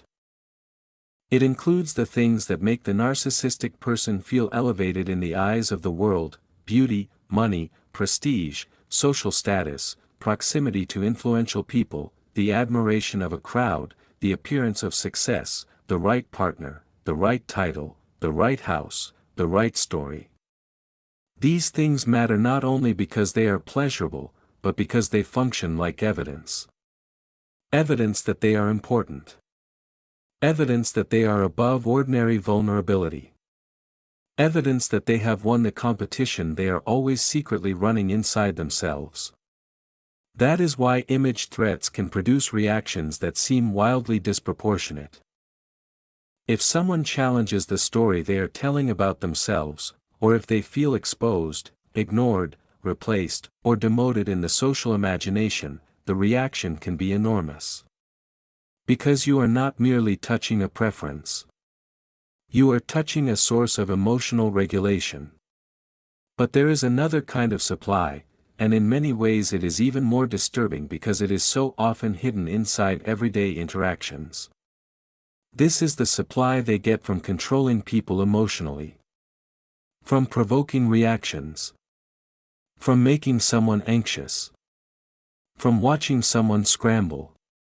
From causing confusion and then standing at the center of it. From seeing that they can still disrupt your peace, still alter your mood, still make you explain yourself, still make you cry, still make you chase them, still make you defend your reality. This is where so many people finally understand why the relationship felt not just painful, but strangely extractive.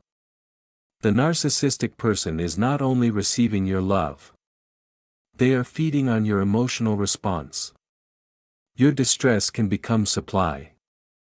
Your panic can become supply. Your need to be understood can become supply. Your repeated attempts to repair can become supply.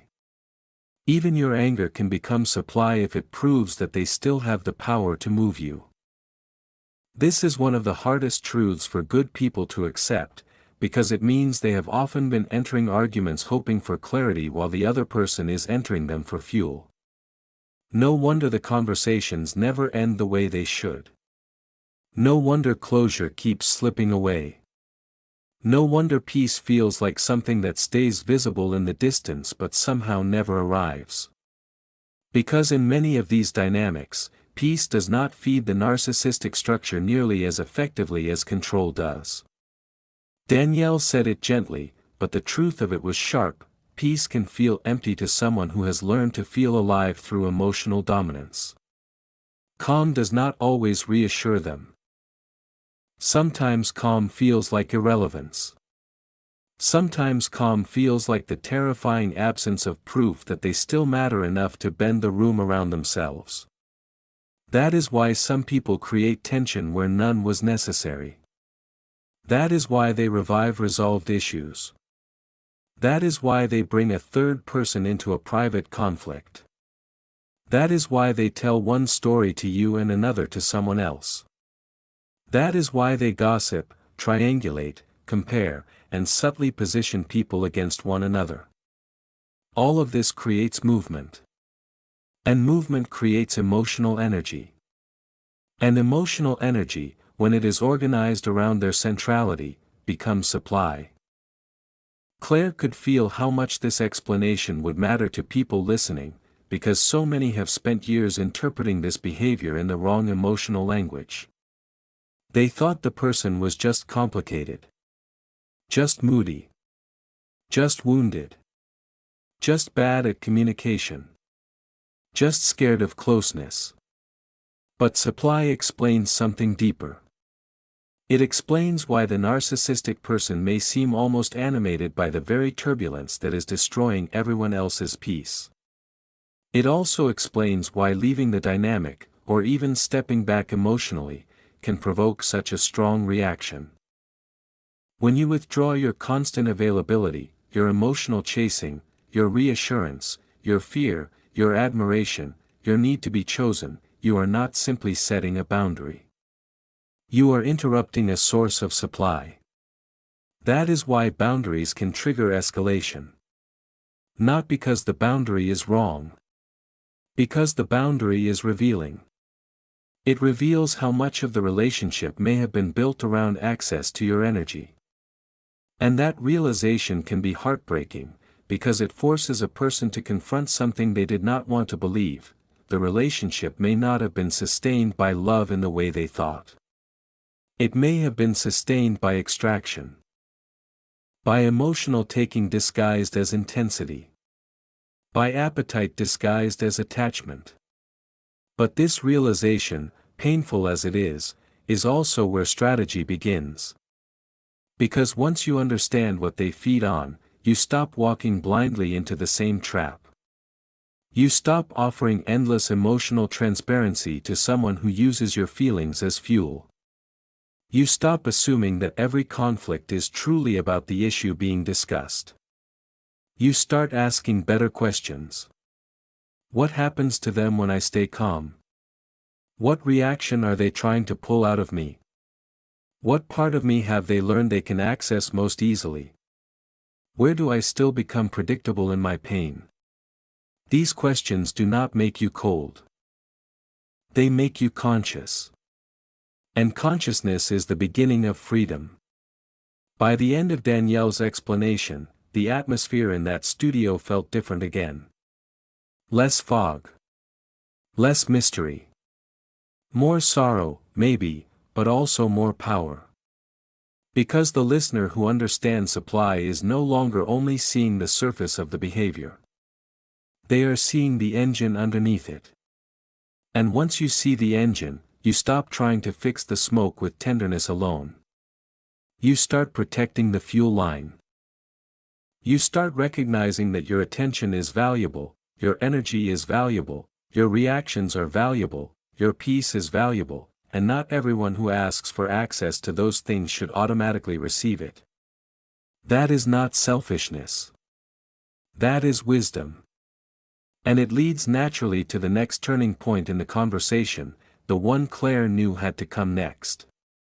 If the narcissistic person feeds on your reactions, your confusion, your emotional availability, then the first real shift in power cannot begin with another explanation. It has to begin when you stop defending yourself and start observing the pattern with your eyes wide open. The turning point: stop defending, start observing. By the time Claire reached this part of the conversation in the Manhattan studio, something essential had shifted. Up to that point, the listener could still be sitting in recognition without yet knowing what to do with it. They could see the cycle. They could understand the hunger underneath it. They could name the emotional cost. But insight alone does not immediately return a person to themselves. Sometimes insight hurts before it heals. Sometimes it simply reveals how long you have been standing in the rain. And this was the moment where the conversation had to stop being only descriptive and become transformative.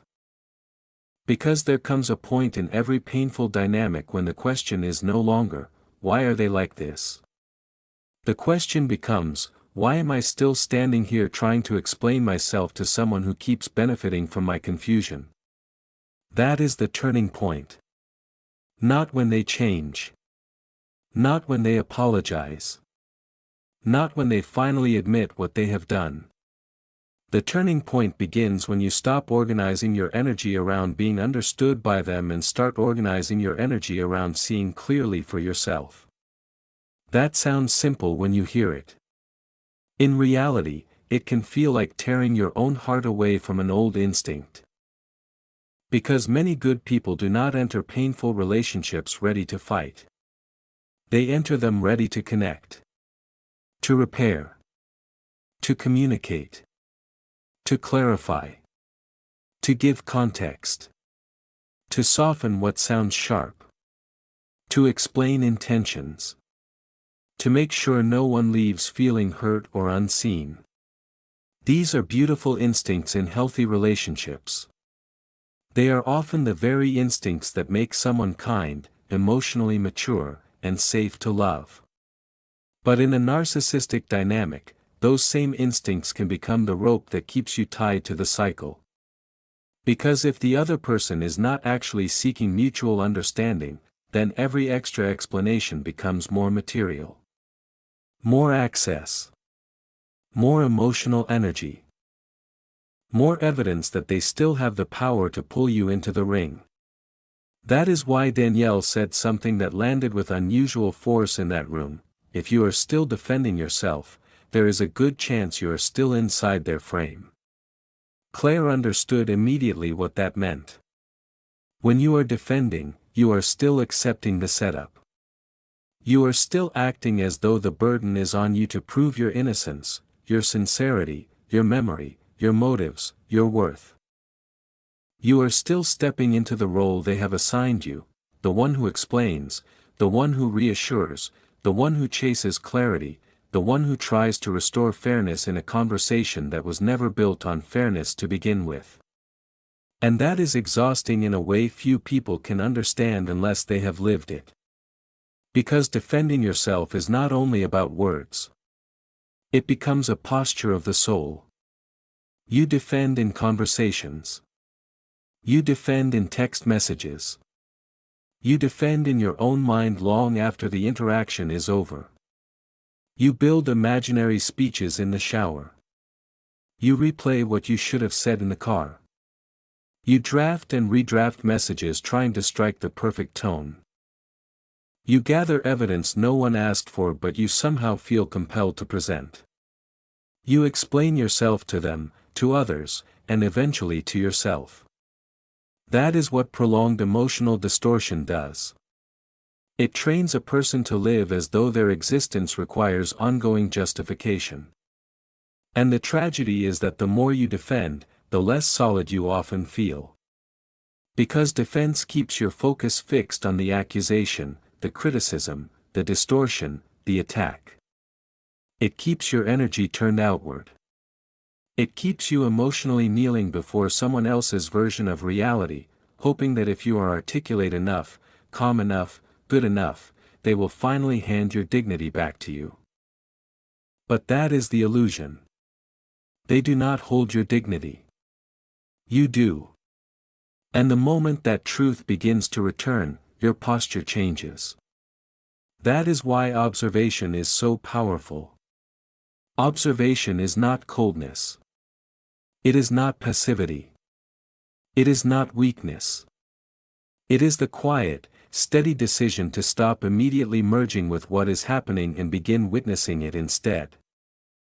Instead of collapsing into the familiar panic of, how do I fix this, you begin asking, what am I seeing? Instead of, how do I make them understand, you ask, what is this behavior trying to accomplish? Instead of, what did I do wrong, you ask, what pattern shows up every time I set a boundary, ask a question, or stop giving easy access to my energy? That shift is subtle, but it changes everything. Because the moment you begin observing, you stop being only the person being acted upon. You become the person who is studying the structure. And once you can study the structure, you are no longer entirely trapped inside it. Danielle explained that this is often the first place real power returns, not in some grand speech, not in a dramatic exit, not in finally winning the argument, but in a quiet internal move from reaction to witnessing. You stop taking every emotional demand at face value. You stop assuming urgency means importance. You stop assuming intensity means truth. You stop assuming accusation means guilt. You start noticing timing, patterns, triggers, escalations, contradictions. You notice how quickly the conversation stops being about the original issue and becomes about your tone, your memory, your character, your loyalty, your sensitivity, your supposed flaws. You notice how your body tightens before your mind can catch up. You notice how often you abandon your own point just to stop the tension. You notice how much of your energy goes into restoring peace with someone who repeatedly disturbs it. And those observations begin forming a kind of internal map. A map that says, this is not random.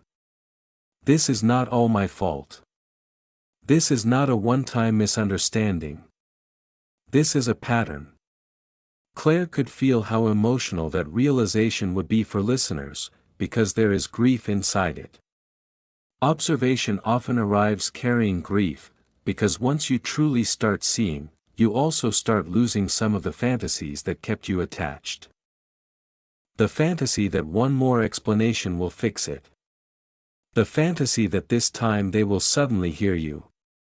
The fantasy that if you can just become calm enough, clear enough, loving enough, the dynamic will transform. Sometimes the deepest pain is not the mistreatment itself. It is the moment you realize how long you have been pleading for fairness from a structure built on control. But there is freedom in that grief too. Because what dies is not your capacity for love. What dies is the illusion that self-abandonment is the price of connection. And once that illusion begins to die, boundaries start becoming possible. Not theatrical boundaries. Not the kind made for social media captions. Real boundaries. Quiet boundaries. The kind that do not require a long explanation because they are not requests for permission. They are decisions. Danielle described leaky boundaries without needing to turn them into jargon. A leaky boundary is any place where your fear, guilt, conditioning, or hope keeps overriding what your spirit already knows. It is answering the hostile text immediately because the anxiety of waiting feels unbearable. It is re-entering the circular argument because silence makes you feel rude. It is explaining a simple choice as though it needs a legal defense. It is giving personal access to someone who repeatedly uses intimacy as leverage. It is continuing the conversation after respect has already left the room. Many people with generous hearts have leaky boundaries not because they are weak, but because they were trained to have them. They learned early that love meant managing someone else's emotions. That peace meant self-erasure. That saying no meant danger. That honesty meant punishment. That boundaries were selfish, cruel, disloyal, or unnecessary if the other person was hurting badly enough. So when Danielle spoke about the turning point, she was not asking people to become suddenly fearless. She was asking them to become honest. Honest about the cost of staying in the old posture. Honest about how much energy defense was stealing from their life. Honest about the fact that some conversations were not confusing because they were complex, but because confusion itself was part of the structure. And then she offered what sounded almost too simple to matter, except that it matters enormously: pause. Pause before answering. Pause before explaining. Pause before defending. Pause long enough to feel your own feet on the ground again. This is where Claire's whole body seemed to understand the conversation, because the pause is not just a communication tactic. It is a reclamation of self. It interrupts the reflex. It breaks the spell of immediacy. It gives your nervous system one precious second to remember: I do not have to enter every emotional fire the moment someone lights a match. In that pause, better questions can appear. What do I want right now? What outcome am I actually trying to create? Is this a real issue, or another invitation into the old trap? What would it look like to protect my peace instead of proving my goodness? Those questions are powerful because they return you to yourself. And returning to yourself is the whole work. Not winning every exchange. Not finding the perfect sentence. Not finally getting them to confess the truth. Returning to yourself. Danielle also made room for something very important: when you stop defending and start observing, the other person may push harder at first. That does not mean you are doing it wrong. Often, it means the old access is changing. If someone is used to pulling you into long explanations, panic, guilt, or emotional overfunctioning, your calm observation will feel unfamiliar to them. Maybe even threatening. Systems resist change, especially when the old system was feeding someone. That is why steadiness matters more than performance. You do not need to deliver your new clarity like a speech. You need to live it like a decision. A shorter reply. A slower reply. No reply.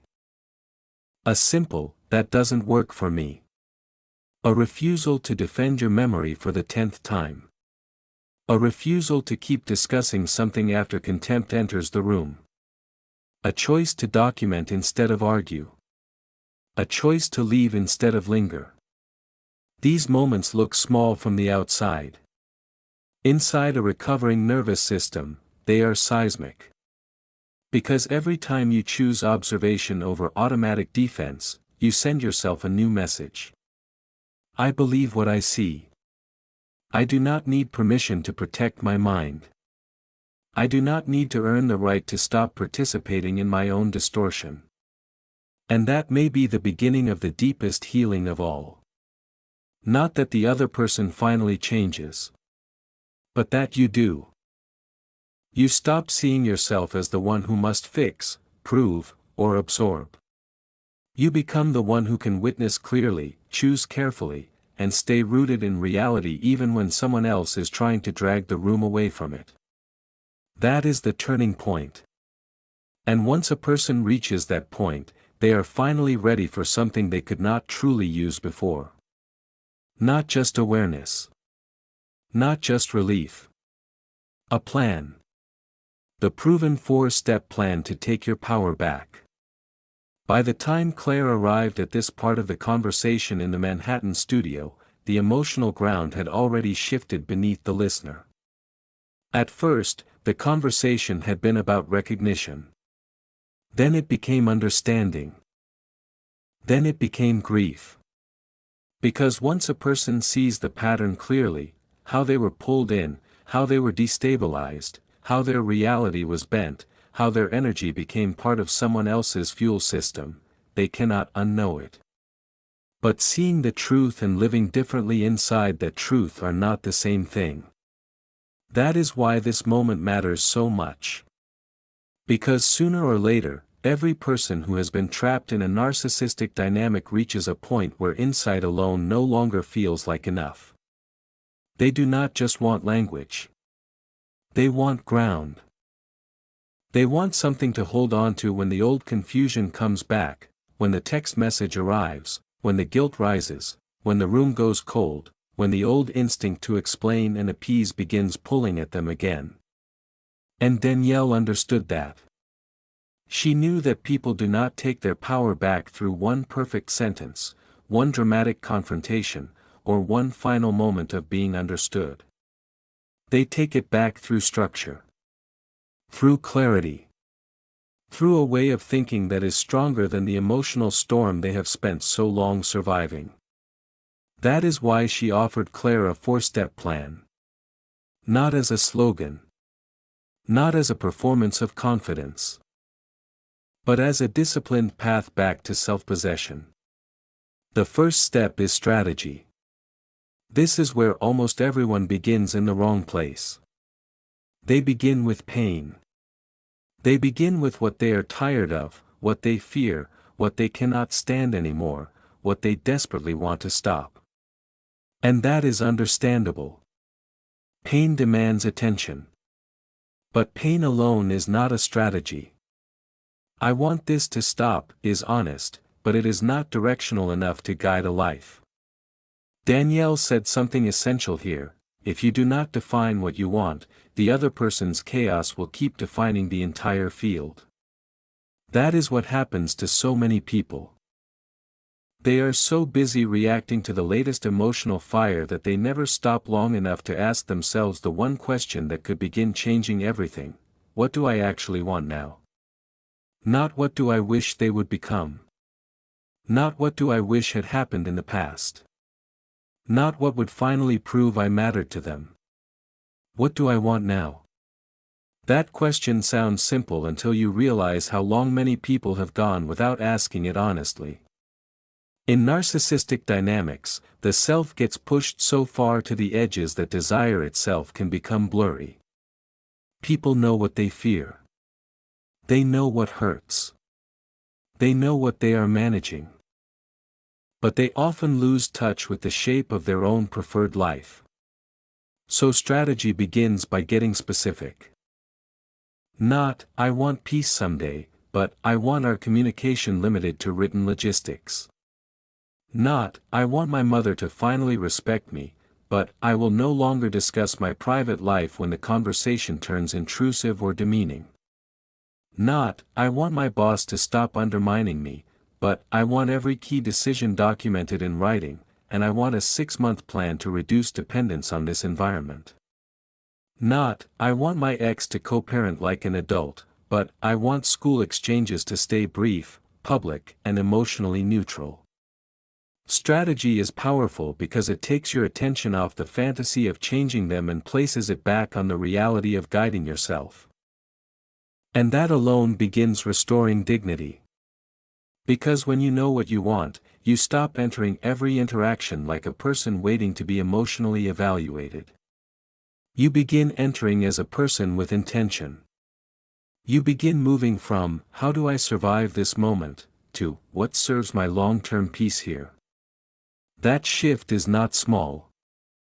It is the difference between living inside someone else's weather and learning how to navigate your own direction. The second step is leverage. This is the part many good-hearted people resist, because they want things to be fair, transparent, direct, and emotionally sincere. They want resolution through understanding. They want to believe that if they are calm enough, clear enough, decent enough, the other person will respond in kind. But Danielle had spent too many years watching that hope fail in real time to romanticize it. Leverage does not mean becoming cruel. It means becoming realistic about what actually influences the person you are dealing with. A narcissistic person may not be deeply motivated by fairness, empathy, or mutual emotional truth.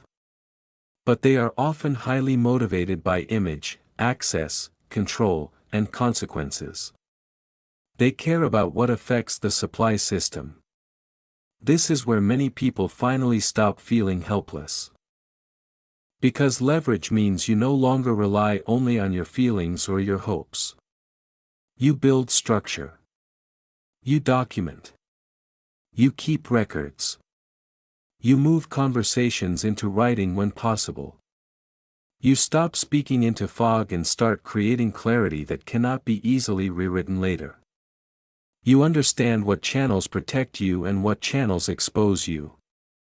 You learn what they value enough to respond to and what no longer deserves direct emotional access to you.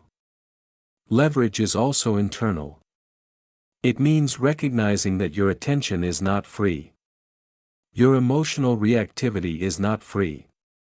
Your immediate availability is not free. If someone has spent years training you to hand those things over automatically, reclaiming them is part of your leverage. Because the less predictable you become in your old pain, the less easily the pattern can keep feeding on you. And Danielle was careful here. She was not teaching people to manipulate.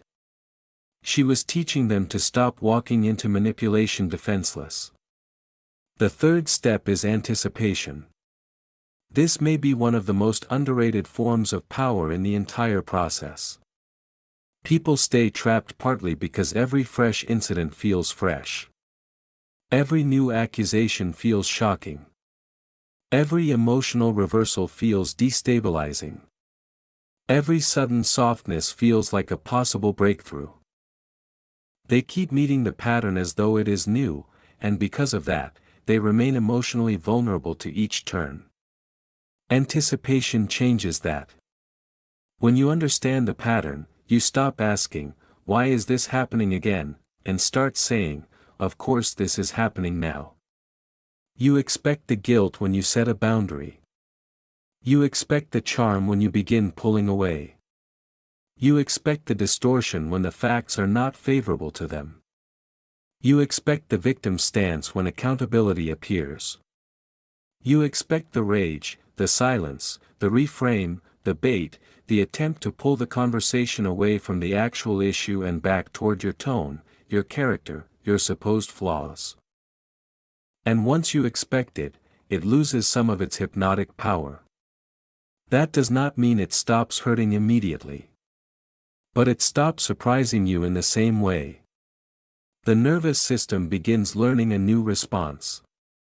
Instead of spiraling into, "What did I do wrong?" you begin recognizing, "This is the place in the pattern where they try to pull me back into the old role." That recognition is deeply stabilizing. Because what once felt personal now starts looking patterned. And patterned things can be prepared for. This is where self-trust begins to come back in a new form, not as innocence, but as discernment. The fourth step is you. And Danielle's voice, even in the way Claire reflected it back, seemed to carry extra weight here. Because in the end, every strategy, every document, every boundary, every anticipated move means very little if the deepest question remains unresolved inside you. Who gets to define your value? If the answer is still, even secretly, them, then the trap remains partly open. If some part of you is still waiting for their apology to restore your worth, their praise to confirm your goodness, their understanding to validate your reality, their return to prove you were lovable after all, then your power is still standing outside your own door. And the most important truth in this whole process is that your value cannot live there anymore. Not in their mood. Not in their approval. Not in their version of the story. Not in whether they choose you, miss you, praise you, or finally see what they did. Your worth has to come home to you. That is the hardest and most beautiful part. Because it means grief. It means letting go of the dream that the person who wounded you will one day become the source of the healing you needed from them. It means accepting that closure may not arrive in the language you once imagined. It means becoming willing to stand in your own reality without constant confirmation from the person most committed to distorting it. But it also means freedom. Real freedom. The kind that does not wait for permission. The kind that lets you stay calm when they want you frantic. Clear when they want you confused. Brief when they want you explaining. Rooted when they want you performing guilt. This is what taking your power back actually looks like. Not dominating them. Not humiliating them. Not becoming cold. It looks like becoming unavailable for the old game. It looks like no longer negotiating your self-worth in rooms where it was never going to be treated with reverence. It looks like understanding that winning does not always mean changing the other person. Sometimes winning means they no longer have the same access to your mind. Claire sat with that, and the silence in the studio felt full, not empty, but full of the weight of people remembering themselves. Because this four-step plan is not really about tactics alone. It is about identity. It is about moving from emotional captivity to emotional authorship. From reaction to intention. From confusion to design. From hoping they will stop taking your power to realizing you can stop handing it over. Strategy gives you direction. Leverage gives you structure. Anticipation gives you steadiness. And returning to yourself gives the whole thing life. That is the plan. Not because it makes the road painless. But because it makes the road yours again. The new life, what happens when they no longer define you? By the time Claire reached the final stretch of the conversation in that Manhattan studio, the energy in the room had changed again. Not because the subject had become lighter. If anything, it had become more honest.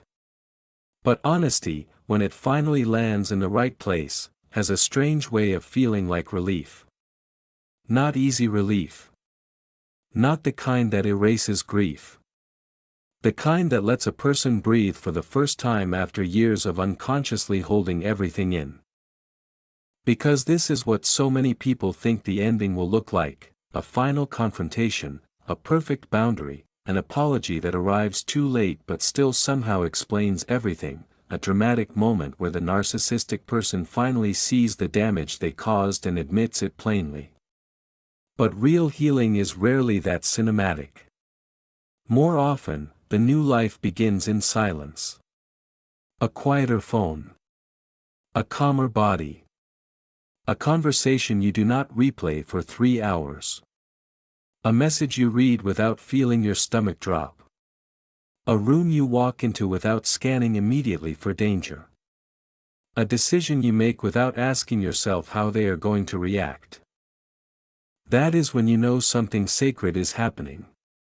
They are no longer defining you. And that change is far deeper than most people understand at first.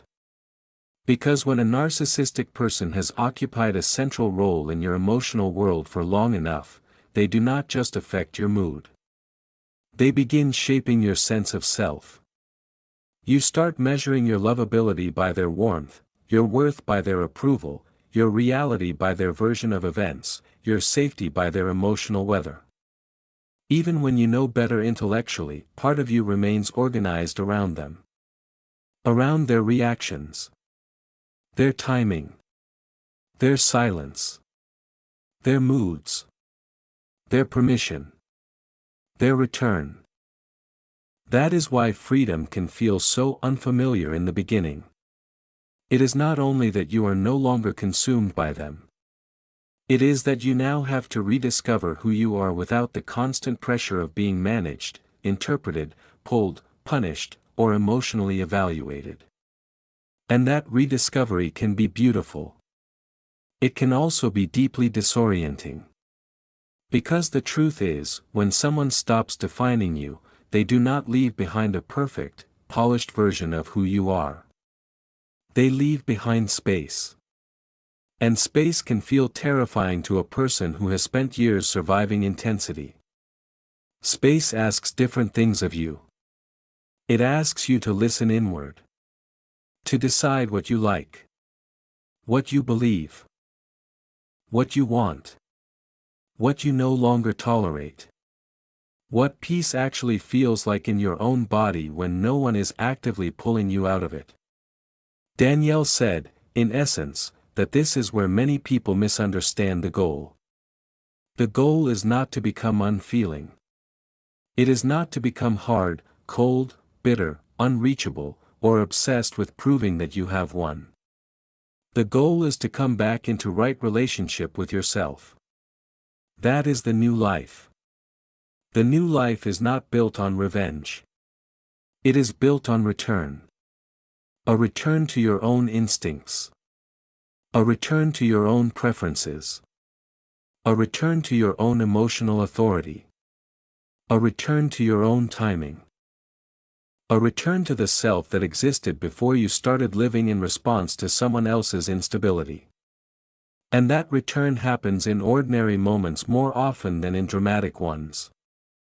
It happens the day you realize you answered a difficult message in 3 clear lines instead of a page and a half. It happens when you leave a family gathering and notice you are tired, but not shattered.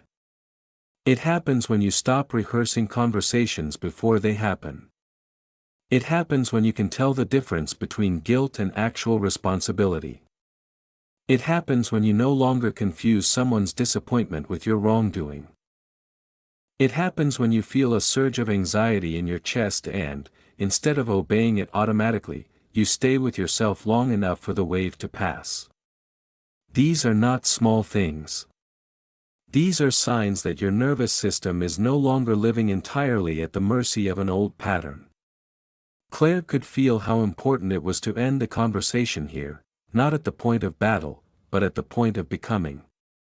Because too many people know how to identify narcissism and still do not know what life looks like after they stop centering it. They know what they are leaving behind. They do not yet know what they are walking toward. So Danielle painted that picture carefully. She spoke about the kind of peace that does not feel dramatic when you first meet it because it has no chaos attached to it. No spike. No crash. No sudden flood of intensity. At first, some people even mistake that peace for emptiness because they have been trained by instability to believe that strong emotion equals deep connection. But over time, calm begins to reveal its own richness. You start to understand that safety is not boring. Stability is not lifeless. Mutuality is not flat. It only feels unfamiliar because your body got used to living on alert. That may be one of the most emotional truths in the entire recovery process. Sometimes the new life feels strange not because it is wrong, but because it is healthy. Healthy attention feels different. Healthy love feels different. Healthy conversation feels different. Healthy boundaries feel different. There is less guessing. Less performing. Less managing. Less disproportionality. Less fear of saying the wrong thing and losing the whole relationship. You begin to notice that real care does not require you to disappear. Real intimacy does not ask you to keep betraying yourself in small, elegant ways. Real love does not feel like constantly trying to earn the right to breathe. And yet, even as this new life begins, grief remains part of the journey. That matters. Because freedom from narcissistic dynamics is not just a victory. It is also a mourning. You may mourn the version of the person you wanted so badly to be real. You may mourn the years you spent trying to rescue what could not be rescued. You may mourn the childhood you did not get, if the narcissistic pattern belonged to a parent. You may mourn the future you imagined, if it belonged to a partner. You may mourn the image of family, home, belonging, or partnership that kept you holding on. And perhaps most painfully, you may mourn the versions of yourself that learned to survive by becoming quieter, smaller, more useful, less needy, more impressive, more forgiving, less real. That grief is not proof you are going backward. It is proof that reality is finally being honored. And reality, though painful, is kinder than distortion. The new life makes room for that grief without handing it the steering wheel. You cry when you need to. You rage when you need to. You tell the truth when you are ready. You let yourself feel how much it cost you. But you do not confuse grief with a call to return to what broke you. You do not interpret longing as instruction. You learn that missing someone does not mean they were good for you. Missing the fantasy does not mean the pattern has changed. That is maturity of a very high order. Claire sat in the silence after that, and the silence felt full of people all over the world remembering something they had almost lost, the fact that their life belongs to them. Not to the loudest person in the room. Not to the person who can create the most guilt. Not to the person who once made them feel chosen and then spent years making them feel defective.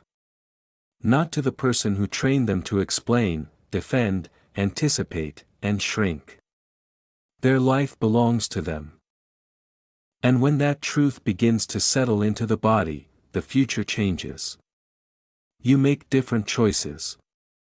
You notice red flags sooner. You trust your tiredness. You trust your confusion. You trust your body when it says, something here is not clean. You stop glorifying intensity. You stop trying to save people who require you to betray yourself. You stop calling self-abandonment love. You begin building a life in which peace is not something you visit between storms. It becomes your baseline. Your standard. Your home. That is the new life.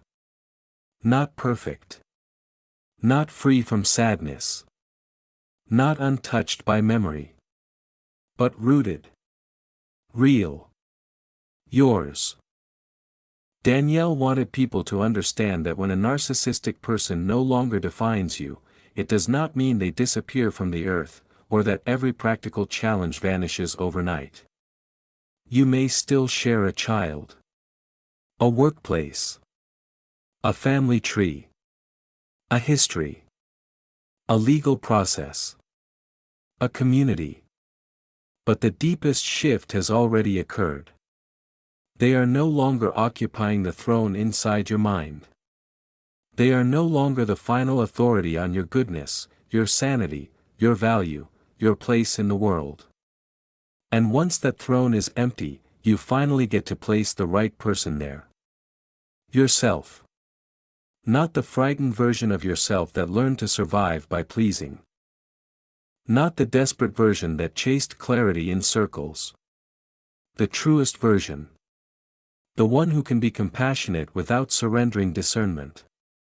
The one who can understand pain without volunteering to live inside it. The one who can say, I see what this is, and choose not to disappear. That is what victory looks like in real life. Not applause. Not revenge. Not one final dramatic scene. Just this. You wake up one day and realize your piece is no longer waiting on their next move. And that is the moment your life begins to feel like yours again. What makes Claire and Danielle's conversation so powerful is that it is not really just about narcissism. It is about what happens to a human soul when it spends too long trying to earn safety from someone who is committed to control.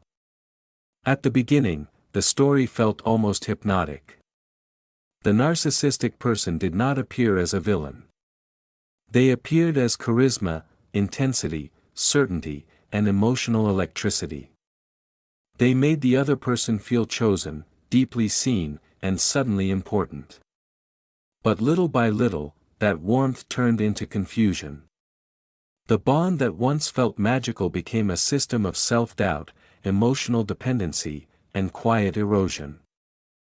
What made the pain so devastating was not only the manipulation itself, but the way it taught the victim to distrust their own memory, their own instincts, and even their own worth.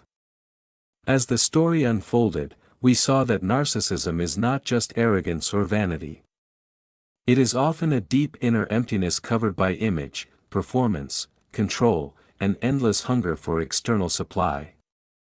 That is why the narcissistic person can seem so powerful on the surface while being deeply fragile underneath. We also saw that these patterns often begin in childhood, where trauma, shame, neglect, or unstable love distort emotional development. Then, as adults, these wounded patterns wear different faces: the obvious one who dominates openly, the quiet one who harms through subtlety, and the dangerous one who escalates into punishment and destruction. The relationship cycle followed a painful rhythm: love bombing, devaluing, and discard. That cycle was not random. It created attachment, confusion, craving, and trauma bonding. And at the center of it all was narcissistic supply, the emotional fuel that comes from admiration, control, chaos, and the power to make others orbit around them. The turning point in the story came when the victim stopped defending and started observing. That was the moment power began to return. And finally, through Danielle's 4-step plan, the message became clear: taking your power back does not mean changing the narcissistic person. It means reclaiming strategy, leverage, anticipation, and most importantly, your own sense of self. In the end, the deepest victory was not revenge, not closure, and not even being understood by the one who caused the pain. The deepest victory was becoming free enough that they no longer got to define your identity, your peace, or your future. The deepest lesson from this story is this: your value must never depend on the approval, mood, or perception of someone who benefits from your confusion. That lesson can be applied to life right now in very practical ways. Start by noticing where you over-explain, where you shrink, where you abandon your own truth just to keep peace. Pay attention to the people who leave you feeling clear, and the people who leave you feeling small. Learn to pause before reacting. Learn to ask, "What do I want here?" instead of only asking, "How do I stop them from being upset?" Build boundaries not from anger, but from self-respect. Document what is real when you are dealing with distortion. Most importantly, stop waiting for someone emotionally unsafe to become the final judge of your worth. The moment you stop outsourcing your value is the moment your healing truly begins. Disclaimer: this video is for educational and informational purposes only and is not a substitute for professional diagnosis, therapy, or mental health treatment from a licensed psychologist or qualified mental health professional. Before you go, here's a quick question for you. A. Do you think the hardest part of these relationships is the manipulation itself? B. Or do you think the hardest part is losing trust in your own reality? Comment A or B below. And I'd really love to hear your perspective too. What part of this story hit you the hardest, or what insight do you think people need to hear most? Share your thoughts in the comments so everyone can learn from each other's experiences. And if this kind of content helps you see more clearly, heal more deeply, and feel less alone, subscribe to the channel to support it and help keep more meaningful videos coming.